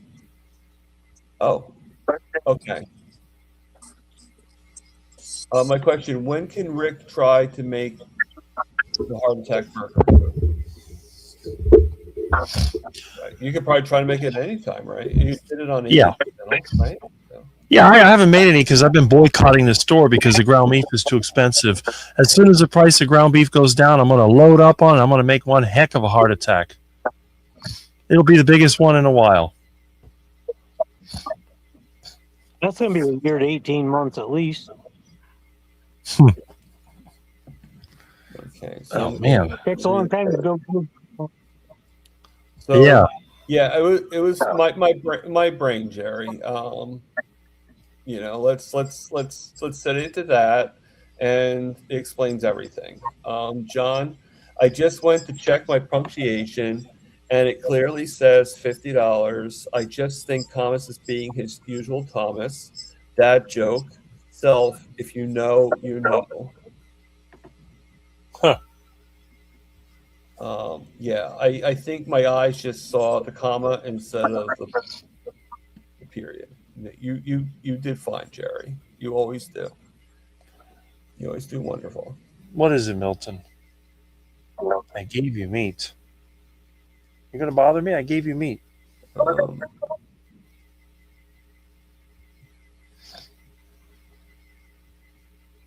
I bet you if Milton was in a dairy barn, he'd be a good mouser. Oh, he attacks anything that moves. I'll tell you. This cat is a killer. The dairy barn I worked in, we were about downtown. So, like cats, they didn't run. They Milton, no, Milton. Dropped the cat off. Okay. It's like that in the barn. When he says Milton might be trying to get on camera and beg for meat donation. Okay. So you said you said that from that one person you got meat. Well, you and Papa were offered meat, and Peter didn't take it. You have it. What kind of meat was it that you were offered? Some steaks. There's some steaks in the freezer. Oh, that sounds, because you haven't had steaks in a while, right? Well, the last time I had steaks was yesterday, and then the last time before that was at Kiltz's get together. Right, but I mean, in your house, you haven't. No, I haven't had any. I mean, I had chicken, heart attack chicken, and a lot of pork. Pork was 99 cents a pound, so I loaded up with that. Plus, I had iguana. I grabbed a couple of iguanas last week, and I've got a big duck I've been craving for a while. He keeps waddling over there by the canal. One day, I'm going to give in to temptation. So how do you capture a duck out in public without causing commotion? I just grab him. Throw some duck food and grab him and just walk away with him. You know how he does it? He does it. He's the Pied Piper. He just takes his fife and just goes like this, and then start following him. And the little pipe flute's hooked to the bicycle, so as he pedals, it automatically. He doesn't even hold on to the handlebars. He's just like this, like.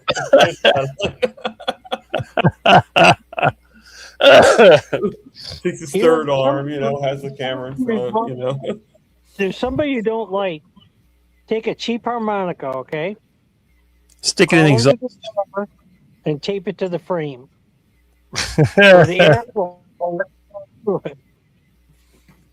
So they're going down the highway, clicking their cruise control on. They hear this. And Jerry's saying that she sent you meat as well. Yep. Yeah. Oh, well, another funny one, you get some cardboard, roll it up, and stick it in an exhaust pipe. Yeah. We used to use potatoes. Or put dog poop in there. That's the funniest one. You get some old window screen and dog poop and shove it in the exhaust pipe. It could be They say, "What's that smell?" I was wondering how long it would be before we talked about poop. All you need is some window screen and dog poop, and you roll it up and jam it in the exhaust pipe with a broomstick. It works better with a garden hose. That way it's flexible. It goes around the corner. Like, now I'm officially a carnivore channel.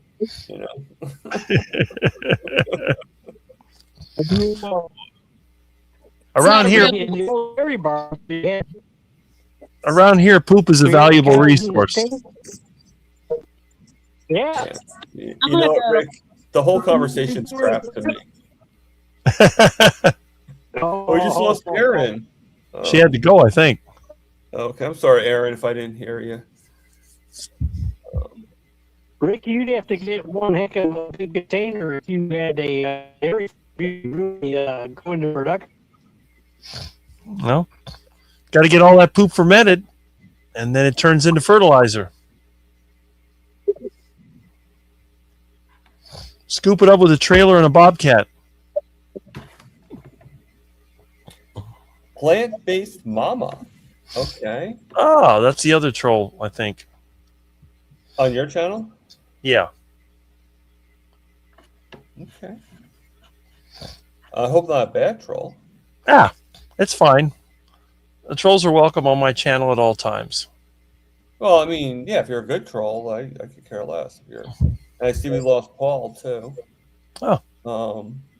And Aaron just said that, he came back. Okay.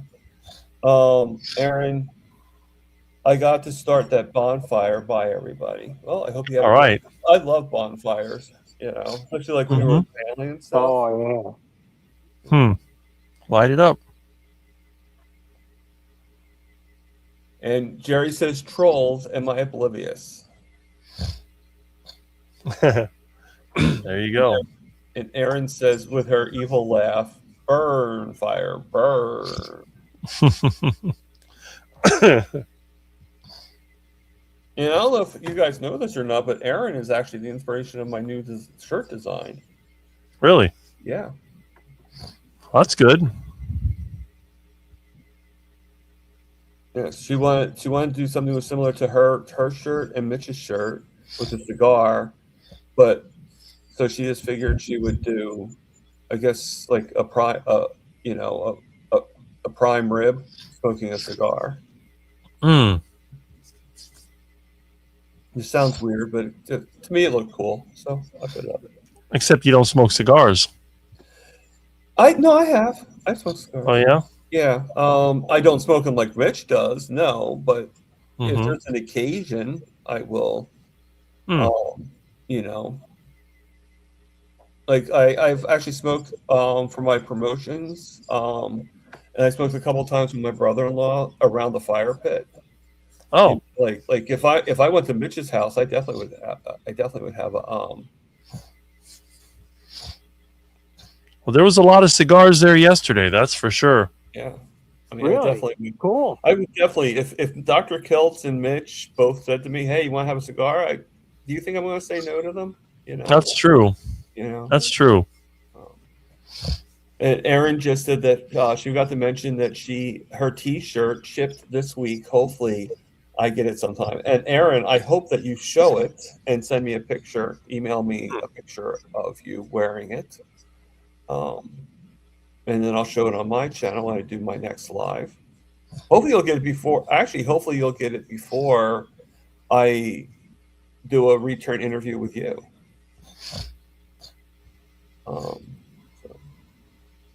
In my family, we have a very special shirt. In big bold letters on the front, it says "How far," and on the back, in big bold letters, it says "All the way." And in 1997, my son and I walked into our house, and the John Wayne movie of the Green Beret was on. Oh, okay. And the soldiers were going by and jogging, they were marching in time, and John Wayne yelled out, "How far?" And they all yelled out, "All the way." And this was, we had just come home from the hospital with the diagnosis of cancer and death at the door and all that kind of stuff. And I said, "That's it right there." I called this lady up and she hand painted me this shirt. And we made up this little ceremony, and I said, "Okay, how are we going to do this?" And my son said, "I want to know everything. I'm going to die tomorrow or die in 3 days. I want to know." I said, "Okay." I said, "Anything I know, you'll know as soon as I can tell you, I kept that promise. I kept that promise throughout the journey, and as most people know, everything worked out for him. He lost his leg, but he lived, and now he makes legs for a living. And hopefully, Thomas will never be a customer, and I will never be a customer." No, I definitely would want to prevent that. I'm sure your son would want us to prevent that too. It's they make hundreds of legs a week. Oh, I'm sure. That's probably like downgrading it. It's probably even more than that, unfortunately. The Rick does not smoke anything except for iguana. Yeah. Except I've never smoked an iguana. I've smoked brisket. I've smoked pork. I've smoked duck. Never smoked an iguana. It's an idea. Yeah. Let me see. I have a thing that I sent you a while back. Of a thing I saw on Google. You know what? I keep on forgetting I have you under Charger Mopar and not Rick. Okay. No, that's not it. Sorry, I sent you a lot of emails that I sent you. It's kind of scary, actually, in a way. I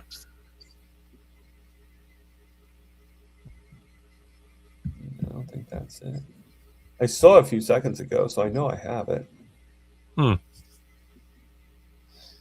that's not it either. I'm trying to think. No, that's the one with all the ducks in my sister's pool when my niece had her. I showed you that with the rubber duckies. Yep.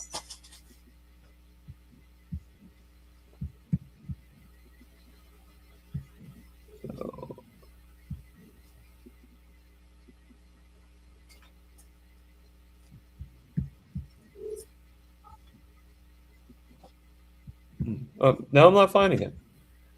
Okay. Talk about getting old.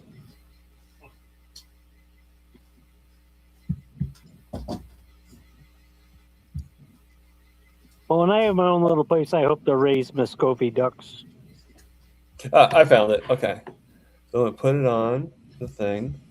Yeah, no, I thought they were, for some reason, I thought they had cigars, but I'll still show it to you guys. Oh, yeah. Yeah. So the duck with a cigar is what you're thinking?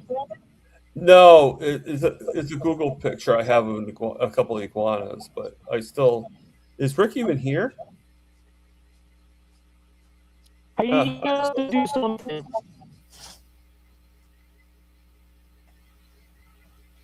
You know, your drawing talents to work there. I must. You could have a duck smoking a cigar. Yeah, I could. All right, so share screen. All right, so. All right, so I'm sharing it right now. So it's just a couple of iguanas, like they're baby iguanas, obviously, but they're just lounging on the chairs. So, and we'll do a full screen layout right there. So that's a picture I sent Rick one time. So you remember me sending that to you, Rick? Let me see. Oh, where did that go? Oh, here we go. Wait a minute. Why did I lose the video? Oh, there we go. Yeah, I remember that. Iguanas. So I talk about why. Okay. All right, Somehow so sharing. Milton brought me an electrical box. I don't know where you got that from. Wow. A silly Milton. And why are we hidden now? I got nothing. It's all black. It's black for me too. It looks like looking at Milton up close. Here we go. You know, Milton. Come here, Milton. Ow, Milton. there we go. Oh, no, I don't like it that way. Okay. Pull that tail.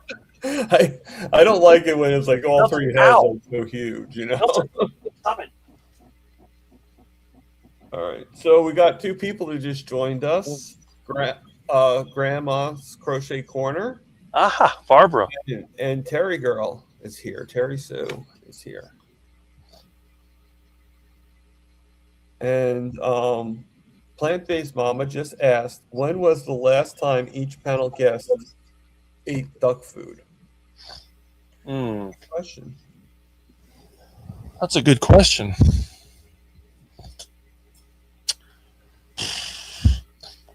Well, I can't remember the last time I ate duck food, although I did have a piece of fruit about 3 weeks ago. I had an orange. Okay. I mean, I don't know the exact day, but you know, when I mentioned about how I did fall off for a little bit, just with my depression and whatever, you know, and actually that's what we were talking about. We were about to talk about before with my low vitamin D levels. When I looked it up, I had no idea that lack of vitamin D can cause depression. You know, so I had no idea. It also caused tiredness. So I'm like, oh, you know what? Really? Makes sense. Vitamin D does over 100 things in your body. Over 100 things the vitamin D is involved in. Yeah. I mean, I knew it was involved in a lot of stuff. I just didn't know it caused mental, you know, like fatigue and depression. That was really, you know, so I'm going to do whatever it takes to get my vitamin D up, you know. Vitamin D is really big on your immune system and all your healing. If you know, anytime you cut into the body or you got wounds, open wounds, vitamin D is huge. Yeah. It's a necessity. Lucky for me, I probably had very high vitamin D when I was healing with my foot, you know, but obviously something made it where, you know, because I was out in the sun a lot, but now I don't go with this winter weather. I go out, but not like I was before. You know, Bride's Biscuit BB is saying, I ate a duck for Christmas. No duck food though. There you go. That's the type of duck to eat, you know.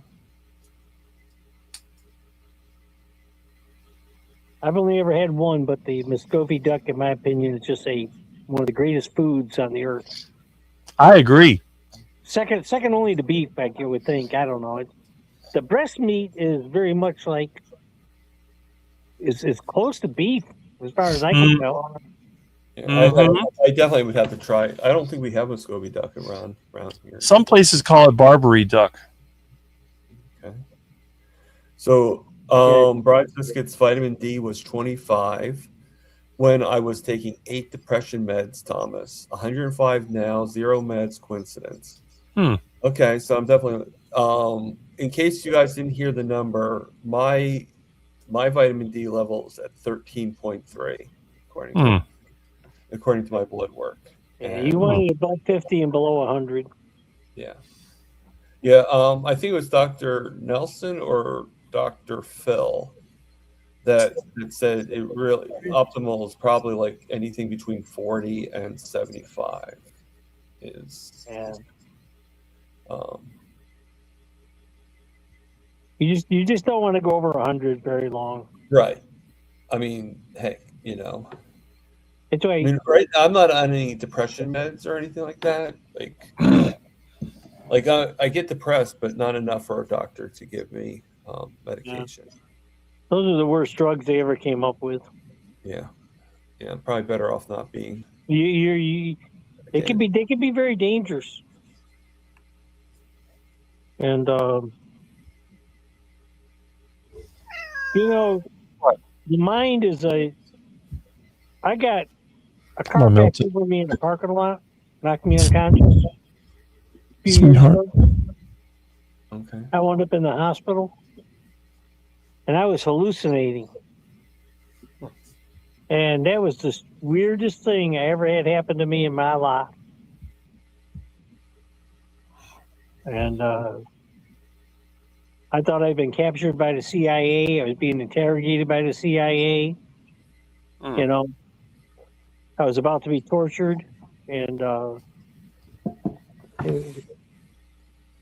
only thing I could think of was I need to escape. You know, and yeah, it's one way to avoid that, Bill. You know, in the hospital. Ow. Hey, Milton. No, Milton.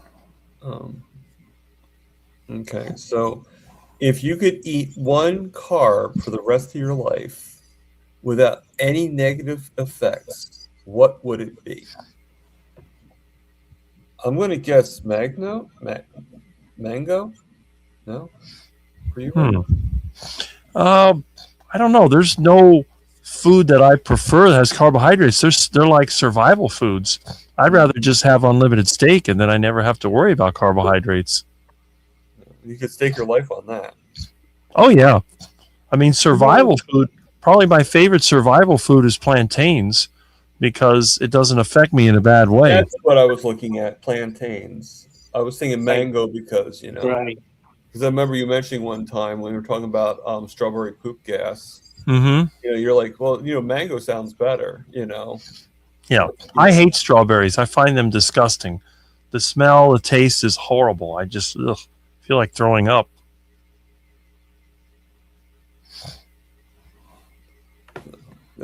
I mean, for somebody that's a troll, plant-based mama has some pretty good questions.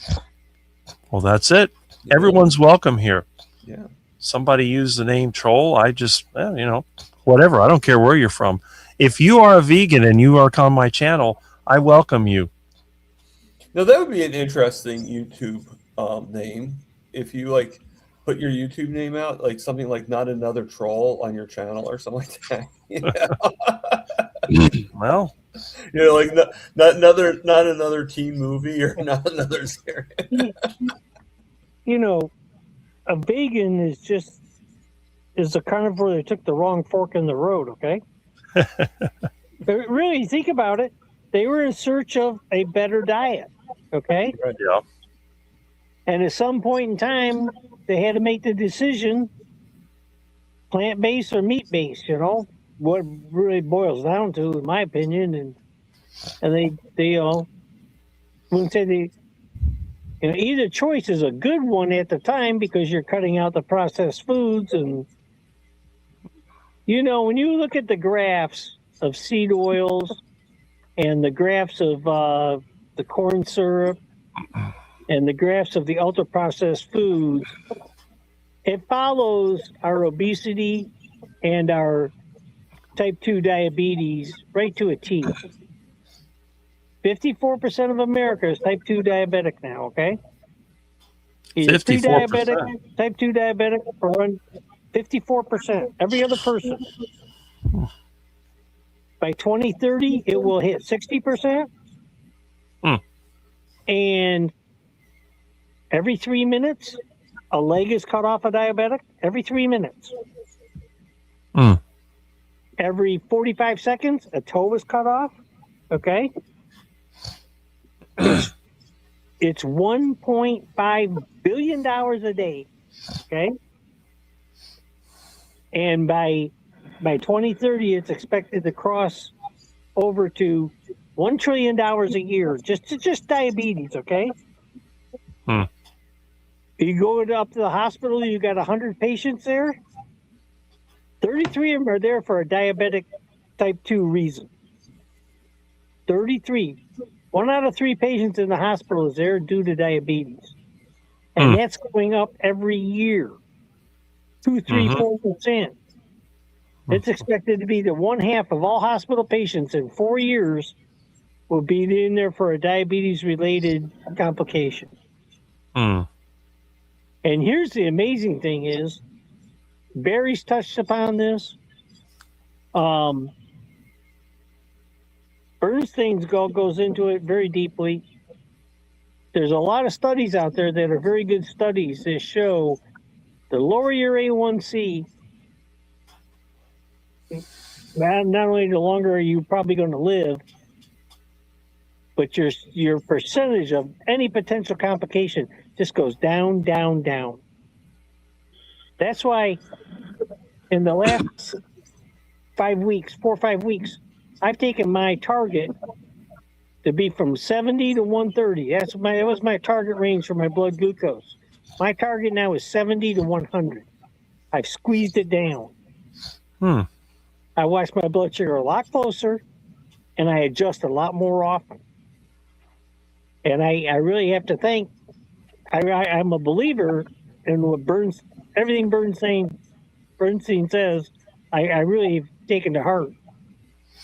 And so now I'm thinking, I use insulin pens because you get 5 pens and there's 300 units in each pen. So 4 of my pens can be in the refrigerator, and I got 1 pen out. And once I start that pen, it's good for 28 days roughly, okay? So where with the vial, it's got 1,000 units in it. I'm going to be throwing away good insulin because it's gonna spoil outside the refrigerator. So wait, let me re-ask this question. I'm sorry, Paul. Yeah. So I use the pens. Yeah. Let me because it sort of sounded like I said something else. I use the pens. Because it sounded like I said depends, and I don't use depends. I use Get back into life with Depend. Yes. And I refrigerate it. You can actually do it once you open it. You can do it out of the refrigerator. Is that what I just heard? No, once you start a pen, do not put it back in the refrigerator. Really, I always put it back in the refrigerator. Well, and I've seen it both ways from the most manufacturers will tell you not to put it back in the refrigerator. Okay, you can Google this, AI it. Here's the thinking. Okay. Here's the explanation I've read. So let's just say you take a pen out, you inject some insulin. Now you're going to put it back in the refrigerator. The room environment you were in was let's just say 75% humidity. So now some of the air around that pen, and you put it in the refrigerator, the condensation occurs, and a little bit of moisture can creep into your insulin. I don't think it's ever going to have that much effect. And I think either way, you're really not going to hurt anything. Okay, that's just my scientific mind, engineering. You think about it, you're not insulin very much, okay? Right. And it matters that much. Mm-hmm. But, know, the problem, Bernstein advocates using syringes that go down to the half unit. So the barrel inside the syringe is half the size. Right. It's very small. And so you can, and you look at there's 60 markings on it, but it's only a 30 unit pen. So you can, if you want 2.5 units of insulin, you can shoot 2.5 units of insulin. And have you ever thought about taking 1 unit of insulin? 1 unit. You give yourself an injection, you're going to give 1 unit. Right. You ever done that? I never gone that low. Well, I'll tell you, my target is 83, okay? So let's just talk round numbers. My target's 85, okay? So I see my blood sugar was at 80, and it went past 85, and it's headed towards 90. I'm going to take corrective action. I'm going to take a little fast-acting insulin. I'm going to use the right term. I'm going to use some rapid-acting insulin, and I'm going to use like 2 units. And there's not much to push on that plunger for 2 units. It's, No. you're going that far, you're not going anywhere. But I can sit here and watch my CGM.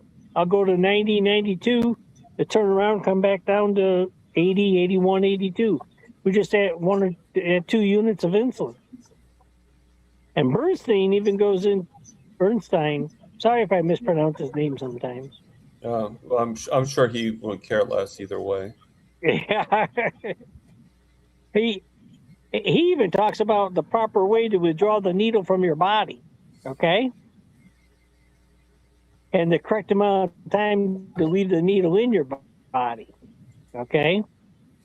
And he gets, and it can and cannot make a difference. It just kind of depends on the individual, maybe. But I'm, and the thing I've noticed, I've been 9 months now, very serious 0 carb carnivore lifestyle. I made it through Halloween, Thanksgiving, Christmas, New Year's, Valentine's Day, and now St. Patrick's Day and Easter. I made it through all these food holidays. Okay? 0 carb. Okay? And I didn't eat mac and cheese made with cauliflower. I didn't have any kind of crap like that either. And a big day for me would be 10 carbs, That'd be a big day, big carb day for me. And I notice now my insulin takes effect quicker now. And I used to inject a certain insulin, and it would take an hour and a half before I saw any change in my blood sugar. Now, 10, 15 minutes is changing. It's that initial dose, how long it takes to engage, and that's just part of the healing process. I'm more sensitive to the insulin. I don't have as much resistance. And that's just what I figure, See, you probably heard me talk over the last few weeks. I'm going to go get tested. I'm going to find out if I'm type 1, type 1.5. Right. What am I really? Doesn't really matter. Who cares? Okay, I'm diabetic. Yeah. What is diabetes? All the same animal, just different teeth, Yeah, diabetes is elevated blood sugar. So what's the opposite of that? Steady, controlled, lower blood sugar. Yeah. And Bernstein says that's 83. A normal, healthy adult male, adult human being should be at 83. A child should be around 70, 75. A pregnant woman should be at 65. And but there's not many healthy people out there anymore. That's just fact. And The only reason I do a lipid panel is because HDL and triglycerides are so important as to metabolic markers. And you want to know what that ratio is. I've got a beautiful ratio, man. My triglycerides are 40. My HDL is like 88. Wow. You know, I'm like at a half, 0.5. They want you under 2, or some doctors say under 3. I'm in the fractions. I'm under a half. You know, I care less about my LDL. I really don't care. Much to the disappointment of my primary care physician, but they want me to take that shot for cholesterol. Ain't happening. Is Rick asleep? I don't know. Rick, I've been very suspicious of Milton. Oh, okay. I just want to make sure. I'm still here. I feel so sorry for cats because as I grew up on the farm, I saw cats just being abused. People drop them off out in the country, you know. Very cruel thing to do. Mm-hmm. That cat may be a meal for a fox that evening, you know. Yeah. Yep. True. And you know, cats in the barn, if they didn't grow up in that environment, they're in a hostile, foreign environment, and they don't know how to behave. Mm-hmm. And you got 90 cows, right? You all got a nice straw bed. And where the cat like to lie? Right on the straw in the wintertime. Syracuse, New York, cold, icy weather. Mm. And the cow doesn't have an alarm on it when it decides to lie down, Mm-hmm. whatever you want to call what they do. And the cat gets crushed. Mm-hmm. And, you know, we at the farm, we did not have time for burial ceremonies for cats. Mm-hmm. They went on the manure spreader and went out in the field. And, Milton. you know, Good little Milton. So just horrific, you know. Roxanne friend, she says Milton. vitamin D is high. How high is it, Roxanne? You don't mind, you know. Just out of curiosity. The standardized test is called the D25. What, for the vitamin D test? Yeah, that's the blood test. Yeah, I'm not sure what, like, obviously they tested it because I wouldn't have gotten the results of it if they didn't. But I'm not really sure what they called it. And if you're a medical company, do you have like a patient portal where you can look at all your data and stuff? Oh, yeah. No, I have all my data, you know. Cool. I mean, I could show the numbers if you guys wanted to see it, but you know, it would just take a while for me to well, I'd have to like put in the password because it was something I didn't think of, you know. Maybe one of these. Maybe next time I'll show what the numbers look like. Write them down. Well, I use modern technology now, but yeah. Well, Monday I go for an A1C on Monday. Okay. Yeah, my A1C actually improved. Now. Yeah, I saw that. I wrote you congrats. It was Milton, good at first, and then it went bad. Soft Milton. Went to 7.9. I love Milton. Now it's at 6.3. Milton. I'm not sure what Milton's A1C is, but mine was. Well, he's sleeping next to me now. Milton's A1C is probably 2. I'm interested to see how my my A1C relates to my GMI on my meter. My 90-day GMI. So it'd be interesting to see how those two relate. I expect my A1C to be slightly higher by up to half a point or maybe even more. Well, I mean, mine was definitely because mine went from like 6.2, then to 7.5, and now it's 6.3. So obviously, it was more than just 1 point, like a partial point, you know. Yeah, you're right back to where you started from. Pretty Great. much. and hopefully now it'll just keep on going down lower, you know. But I think that what it is like, you know, Dr. Phil thought it could be the protein, that like the protein was just increasing my sugars basically. Because Yeah. that's Yeah. I mean, all I know, Paul, is that I lowered my protein intake and it brought my sugars down. So, Well, you know, here's the thing. I've done a lot of studying on this. Okay. And Tony Hampton just did a thing on this, and I watched it very carefully. I watched it like 3 times. So protein does, according to Bernstein, you have to inject it in your body, and it's less than the amount of insulin you use to cover carbs. Okay. And by the way, Bernstein diet is 30 carbs a day. Milton. 30 carb, low carb diet. right. That's for an adult.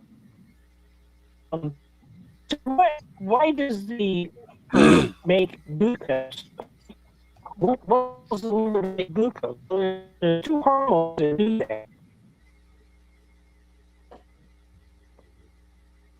All blood sugar is dropping. All needs glucose. Okay? And the average rate 7 to 9 grams per hour. Okay? But Paul, you're kind of But I have- breaking up. Is anybody else here, Paul, breaking up, or is it? Yeah, his connection is really, really bad. All right. yeah, I'm sorry. It's okay. You don't have to apologize. Gone now. Just didn't know if you Well, were I aware. know. You sound like a robot. That's I sound like the robot, huh? well, a robot. From like that just lost some of its energy. Well, you know And what's coming up. Can't say. You know what's coming up in 15 minutes, don't you? I do. I'm looking at my watch, and What well, is it? Mitch has his live in like 20 minutes. Oh, I'm guessing okay. that's what Rick is talking about. That's right.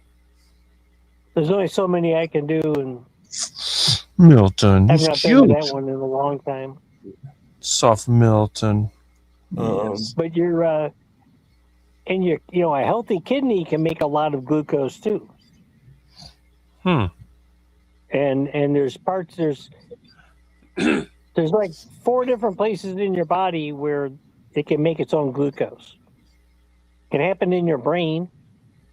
There's certain cells in your brain that can make glucose. Right. Your kidneys can make glucose. Your liver can make glucose. And there's something else, I can't remember what it is. I'm not a great when I study something, I have to study it 4 or 5 times before I get it down. But now, when I eat, and I'm eating mostly protein and fat, and I watch my CGM, say I eat a good amount, let's just say I eat a 1 pound of ground beef. My blood sugar will rise like a very small hill, a slope, go up very slowly. And there, that's affecting my A1C. And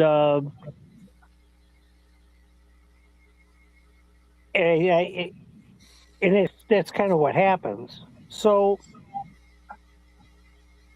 protein is going to rise your blood sugar, but it's nowhere as near as dramatic as what carbs. Oh no, absolutely Yeah. not. But I think what Dr. Phil was sort of saying for me was it wasn't that he thought the protein was the main villain.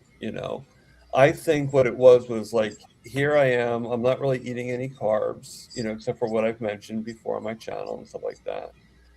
And like I'm pretty much strict carnivore, and for the longest time I was strict carnivore, right? There has to be, since there's no carbs in my body, or very little carbs, then something's got converting it to sugar to keep my sugars high.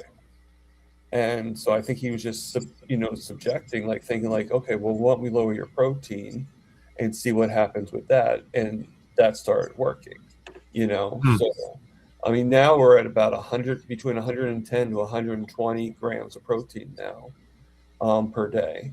I can go as far as I want with fat, if I want to go 5,000 things of fat, as long as I'll be on the toilet for like 5,000-6,000, but It's one way to lose weight. yeah, but so it seems to be working. Like right now, I just took insulin today once, and right now it's going up a little bit at 115. But that's just because I'm so excited to be here right now that my sugars are. It's good. Milton. That's true. Milton. The other thing is, Yep, just lost Paul. It's just a matter of time. With that spotty connection, it just cut off, I guess. Yeah, well, Paul seems to have that issue. I hope mine's okay. Yeah. Oh, you're fine. You're fine. You're always, Milton's asleep with his tail wagging. We'll probably get going soon because I know a lot of people probably want to go on with Mitch. Yeah, Mitch has his Saturday Night Live. Yeah. SNL. Mm-hmm. Yeah. So, I mean, sometimes I do think to myself, though, that bring Paul back. Hey, Paul. Yay. See. Sometimes, I kind of wish I didn't lower my protein. Like I kind of feel like that I'm getting more hungry now because I'm not eating enough. But I just have to figure out how to increase the fat. So it's. Yeah. So how tall are you, Tom? I'm about 5'9.5" to be exact. Oh, we're like the same height then. Okay. I mean, I used to think I was 5'10.5", but then I found out later on that I was an inch shorter all this time. So I was like, oh, that's nice. Yeah, You're 5'10.5". But my father was 5'8.5". So Same I guess here. that makes more sense. My height hasn't changed. But weren't you short when you were a kid? When I was a kid, yeah. But when I reached full size, that's 6'6", which I still am. Haven't shrunk at all. 6'6". I haven't shrunk one little bit. Yeah. I always find myself like whenever I see a guy that's like in his 70s, and he's like your height, I always think to myself like, okay, if people shrink when they get older, how tall was this guy in his youth? If he's like 6'6" at the age of 70, can you imagine how tall he was at the age of 70? Well, if I make it to 70, I'll probably still be 6'6". We don't have. Yeah. No. And If you do that's shrink, important, it'd probably be because like we don't have 5 data. 3/4. That's what it'll just be like. It'd be like a little. We don't know if carnivores shrink or if they do shrink. When they shrink, we don't know. That's true. We don't know that. That is true, Paul. There's not enough data. There's not enough data out there. Mm-hmm. It's just like when you look at some of your labs. When you look at the range, it's the range for sick people. It's not the range for carnivores. No, that's true. And and the other thing is, this happened the other last night at their pajama party those girls had. The only reason I popped in was this lady was her A1C went from and I said,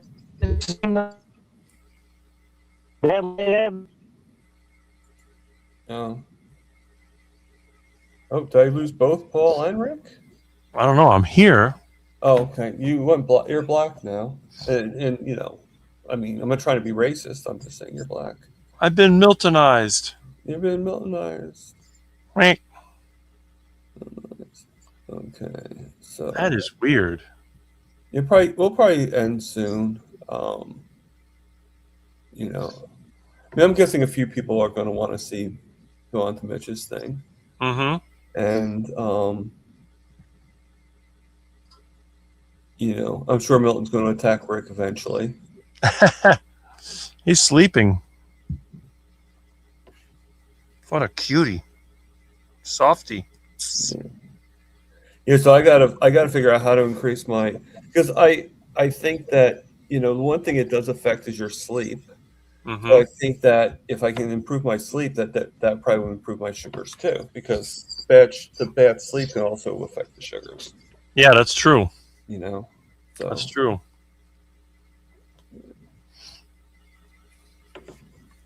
Okay, so we got somebody that's joined.